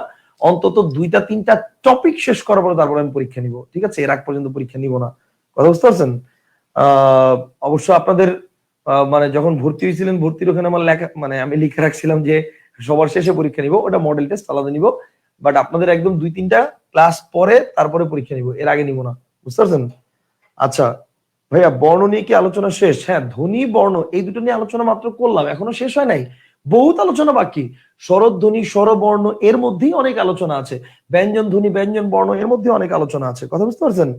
আচ্ছা এবার আসেন, এবার আমি একটু বলি, এবার হচ্ছে আপনারা কি পড়বেন, কেন পড়বেন, কোত্থেকে পড়বেন, কিভাবে পড়বেন। বই নিয়ে, বই যদি আপনার কাছে, আমার বই যদি থাকে, আমার বই হচ্ছে দুটো বই আপনাদের জন্য। একটা হচ্ছে টেক্কা, একটা হচ্ছে টেক্কা, অ্যানাদার ওয়ান ইজ অন্বেষণ। এই দুটো বই, এই দুটো বই যদি আপনাদের কাছে থাকে তাহলে বেটার। আর যদি না থাকে, ব্যাপারটা এমন না যে আপনি ক্লাস করতে পারবেন না, আপনি ক্লাস বুঝবেন, করতে পারবেন, সবই ঠিক আছে, বাট থাকলে আপনার জন্য করাটা বেটার। কেন বেটার? কারণ আপনি এখানে সরাসরি অনেক পয়েন্ট, মানে যে জিনিসটা আমি ক্লাসে পড়াচ্ছি হুবহু আমার পড়ার পরে আপনি বই থেকে সেই জিনিসটাই সেভাবে নোটটা আপনি পেয়ে যাচ্ছেন। আদারওয়াইজ আপনি কিন্তু নোটটা ওইভাবে পাচ্ছেন না। কথা বুঝতে পারছেন? সেটা অনেক পজিটিভ একটা ফিডব্যাক না, বা পজিটিভ একটা ভিউ না। আর তাছাড়া হচ্ছে মনে করেন আপনি ক্লাসের পরে মনে করেন যে হুবহু আমি ক্লাসে যা পড়াই একটা লাইনও মানে আলটিমেটলি এদিক ওদিক নাই, মানে সব আপনি বইয়ের মধ্যে পাচ্ছেন। সো ওই জায়গাটা থেকে আপনার জন্য বইটা অনেক বেশি ইফেক্টিভ হবে। আর তাছাড়া যদি আমি মানের দিক থেকে বলি, একদম ভাই চ্যালেঞ্জ করে বলতে পারবো, বাজারে এখন ব্যাকরণের জন্য অন্বেষণের উপরে কোনো বই নেই, সিম্পল হিসাব। বিরোচনের জন্য টেক্কার উপরে কোনো বই নেই। আমি সাধারণত বই খুব কম বের করি, বা বই নিয়ে প্রচার খুব কম করি, কিন্তু আমার বই নিয়ে আমি ভাই প্রচার করব না বইয়ের মান উন্নয়ন করব? আপনি বলেন, আমি কি বইয়ের প্রচার নিয়ে ব্যস্ত থাকবো না বইয়ের মান উন্নয়নে ব্যস্ত থাকবো? আমি বইয়ের মানে মান উন্নয়ন নিয়ে তো কাজ করার সময় পাই না, বইয়ের প্রচার করব কখন আমি? আমার কথা বুঝতে পারছেন? দ্যাট ইজ ওয়াই আমার বইয়ের ভিডিও, মানে আমার বইয়ের ওই প্রচারের ভিডিও কম। আমার বইয়ের হচ্ছে মনে করেন যারা বই পড়ছে তারা বই জানে বই কেমন, সিম্পল হিসাব। কথা বুঝতে পারছেন? যারা বই পড়ছে তারা বই জানে যে বই কেমন। কথা বুঝতে পারছেন? সো এই কারণে আমি আপনাদেরকে মানে যেটা বলতে পারি যে বাংলাদেশে যদি আপনি চিন্তা করেন যে ব্যাকরণের জন্য আপনি মানে কনসেপচুয়াল পড়া পড়বেন, ঠিক আছে, মানে আপনার প্রশ্ন কমনের যে বিষয়, সেই বিষয়টা তো অবশ্যই ইম্পর্টেন্ট একটা বিষয়, কিন্তু প্রশ্ন কমনের বিষয়ের বাইরেও আপনার পুরো ধারণাটা পরিষ্কার করার জন্য আপনি পড়বেন, তাহলে ডেফিনেটলি ভাই আপনার জন্য অন্বেষণ হচ্ছে মনে করেন ফরজ। বুঝতে পারছেন? স্যার ক্লাসগুলো কি আবার পরে দেখতে পারবো? হ্যাঁ দেখতে পারবেন, কোনো সমস্যা নাই। মুগ্ধ চৌধুরী বলছে ভাই আমার কাছে ধ্রুব আছে। আচ্ছা ধ্রুব, হ্যাঁ ওটা দিয়েও করতে পারেন স্যার, বলেন নাই, সমস্যা নেই। আচ্ছা স্যার বইয়ের ব্যাপারে কিছু বলেন। Okay fine. স্যার আগামীকালকে কি ক্লাস 9টায় শুরু হবে? হ্যাঁ 9টায় শুরু হবে। স্যার দুইটাই কিনতে হবে নাকি যে কোনো একটা? একটা কিনলে কোনটা কিনবো? যদি যে কোনো একটা কিনেন তাহলে সেক্ষেত্রে অন্বেষণ কিনবেন, যে কোনো একটা কিনলে, যে কোনো একটা কিনলে অন্বেষণ কিনবেন। ব্যাপারটা হচ্ছে এখানে তো আর দুইটা বইয়ের একই টপিক না, দুইটা বইয়ের দুইটা আলাদা আলাদা টপিক। অন্বেষণ বইয়ের মধ্যে হচ্ছে ব্যাকরণ পুরোটা দেওয়া আছে, আর টেক্কা বইয়ের মধ্যে হচ্ছে দেওয়া আছে বিরোচন। টেক্কা বইয়ের মধ্যে দেওয়া আছে বিরোচন পার্ট, মানে বাগধারা, এক কথায় প্রকাশ, বিপরীত শব্দ। ওইটা নিয়ে আমরা আজকে আলোচনা করব না, বাগধারা, এক কথায় প্রকাশ, বিপরীত শব্দ, ওইটা নিয়ে আমরা নেক্সট ক্লাসে আলোচনা করব কোন একটা সময়, যে এইগুলা কিভাবে পড়বেন। এবং আমি আপনাকে চ্যালেঞ্জ করে ওদিন দেখাই দিব যে এইটা আমি যেভাবে লিখছি এটা কোনো জায়গায় এভাবে এত ডিটেলস পাবেন না, বা এত স্টুডেন্টদের সাথে ফ্রেন্ডলি ভাষায় আপনি পাবেন না, ঠিক আছে? পাবেন আরো অনেক জায়গায়, এত সহজ ভাবে নাই, ঠিক আছে? Okay fine. স্যার অন্বেষণ বইয়ের টপিক গুলো ধরে ধরে ক্লাস করলে ভালো হতো। হ্যাঁ অন্বেষণ বইয়ের টপিক গুলো ধরে ধরে ক্লাস করলে ভালো হতো, আমরা সেভাবেই যাওয়ার নিয়ত করেছি, আমরা সেভাবেই টপিক ভিত্তিকে আলোচনা করব, ধ্বনিতত্ত্ব নিয়ে আলোচনা শুরু করেছি, সেভাবেই আমরা আলোচনা করব। কথা বুঝতে পারছেন? ঠিক আছে, আমরা সেভাবে আলোচনা করব। সেই জন্য যারা বই দুটো, ডেফিনেটলি আপনার জন্য দুটোই দরকার, কিন্তু আপনি যদি চিন্তা করেন যে আপাতত একটাই নেই, সেক্ষেত্রে আপনি অন্বেষণ নিতে পারেন, মানে ব্যাকরণের জন্য। আর টেক্কাটা হচ্ছে মুখস্থ পয়েন্ট। কথা বুঝতে পারছেন? ভাই বই কোথায় পাবো? বই বাংলাদেশের সব লাইব্রেরিতে পাবেন। আমি আসলে বই কোথায় পাওয়া যাবে বা না যাবে এই জিনিসগুলো মুখস্থ করি না, সো এক্স্যাক্টলি আমি বলতে পারবো না, কারণ বই আমি হচ্ছে বাংলা বাজার লাইব্রেরিতে দিয়ে দিই, ওখান থেকে সারা বাংলাদেশের সব লাইব্রেরিতে ওরা পৌঁছায় দেয়। তো মোটামুটি টুকটাক সব লাইব্রেরিতেই পাবেন, জেলা শহর ভিত্তিক বড় বড় লাইব্রেরিগুলোতে। তারপরে যদি কোনো কারণে না পান, সেক্ষেত্রে অনলাইনে আমাদের কাছে অর্ডার করতে পারবেন। অনলাইনে আমাদের কাছে অর্ডার করলে আপনাদের মানে ম্যাক্সিমাম টাইম দেখা যায় যে 2টা বই যদি একসাথে অর্ডার করেন অন্বেষণ টেক্কা, তো সেক্ষেত্রে দেখা যায় যে আমরা বইয়ের কুরিয়ার চার্জও নেই না, বইয়ের কুরিয়ার চার্জ ফ্রি, আমরাই দিয়ে দিই কুরিয়ার চার্জ। তো সেক্ষেত্রে দেখা যায় যে আপনি লাইব্রেরি থেকে কিনতেও যে টাকা লাগতো আমাদের কাছ থেকে আপনার সেম টাকাই লাগবে, এক্সট্রা টাকা লাগবে না, কথা বুঝতে পারছেন? তো সেই হিসেবে আপনারা চাইলে মানে যদি মানে অফলাইনে না পান আপনাদের লাইব্রেরিতে, তাহলে অনলাইনে আমাদের কাছে থেকেও পেজে আপনারা অর্ডার করতে পারবেন, কোনো সমস্যা নাই। বুঝতে পারছেন? আচ্ছা স্যার, আমার কাছে 2022-এর অন্বেষণ বই আছে, সেটা হবে না? হ্যাঁ হবে, কোনো সমস্যা নাই। 2022-এরটা পড়েন আর হচ্ছে টেক্কাটা খালি নিয়ে নেন, তাহলেই হবে। আচ্ছা স্যার, বই অর্ডার করেছি কিন্তু এখনো পান নাই। পান নাই, পেয়ে যাবেন। দেশের যে অবস্থা, গাড়ি ঘোড়াই তো ঠিক মতো চলে না। 2 দিন আগে 2 দিনের জন্য অবরোধ ছিল, আবার আগামীকালকে আর পরশু 2 দিনের জন্য অবরোধ। কি করবেন বলেন? আগামীকালকে আর পরশু 2 দিনের জন্য অবরোধ, তাইলে বুঝতে পারছেন? স্যার, ইন্ডিয়া থেকে অর্ডার করবো কিভাবে? ইন্ডিয়া থেকে যারা অর্ডার করবেন তারা আমার ইনবক্সে নক দিবেন, আমি হচ্ছে ইন্ডিয়া থেকে আপনাদের প্রসেসটা জানিয়ে দিব। ইন্ডিয়া থেকে অর্ডার করলে আপনারা বই পেয়ে যাবেন। ইন্ডিয়া থেকে অর্ডার করলেও ইনশাল্লাহ আপনারা উইদিন 15 days to 17 বা 18 days আপনারা বই পেয়ে যাবেন, ঠিক আছে? ওই বুকস অফ বেঙ্গলের মাধ্যমে আমি বই পাঠায় থাকি ইন্ডিয়াতে, কোনো সমস্যা নাই। আচ্ছা, তাহলে আজকের মতো এখানেই আমরা ইতি করি এখানে। ইনশাল্লাহ আগামী ক্লাসে আমাদের দেখা হবে আবারও আহ নতুন কোনো টপিক নিয়ে, ষোড়শসন্ধির এই অংশটার পরের অংশ নিয়ে আলোচনা করব। ততক্ষণ পর্যন্ত সবাই সুস্থ থাকেন, ভালো থাকেন, পড়ালেখার মধ্যে থাকেন, আর হচ্ছে দোয়া করেন যাতে আমি সুস্থ থাকি। সুস্থ থাকলে ইনশাল্লাহ সব করব, ঠিক আছে? আর যদি অসুস্থ হয়ে যাই তাহলে ভাই কিছু করার নাই। ওকে, আগে তো নিজের সুস্থতা, কথা বুঝতে পারছেন? ওকে স্যার, বাংলার উপর গাইডলাইন ক্লাস নিয়েন। আপনাদের গাইডলাইন ক্লাস নেওয়া লাগে? আপনাদের তো মানে সবই আমি পড়াই দিচ্ছি, গাইডলাইনের কি আছে?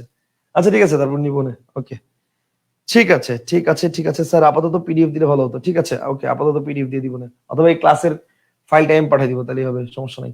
তাহলে আজকের মতো এখানেই ভালো থাকেন, আল্লাহ হাফেজ, আসসালামু আলাইকুম, বাই।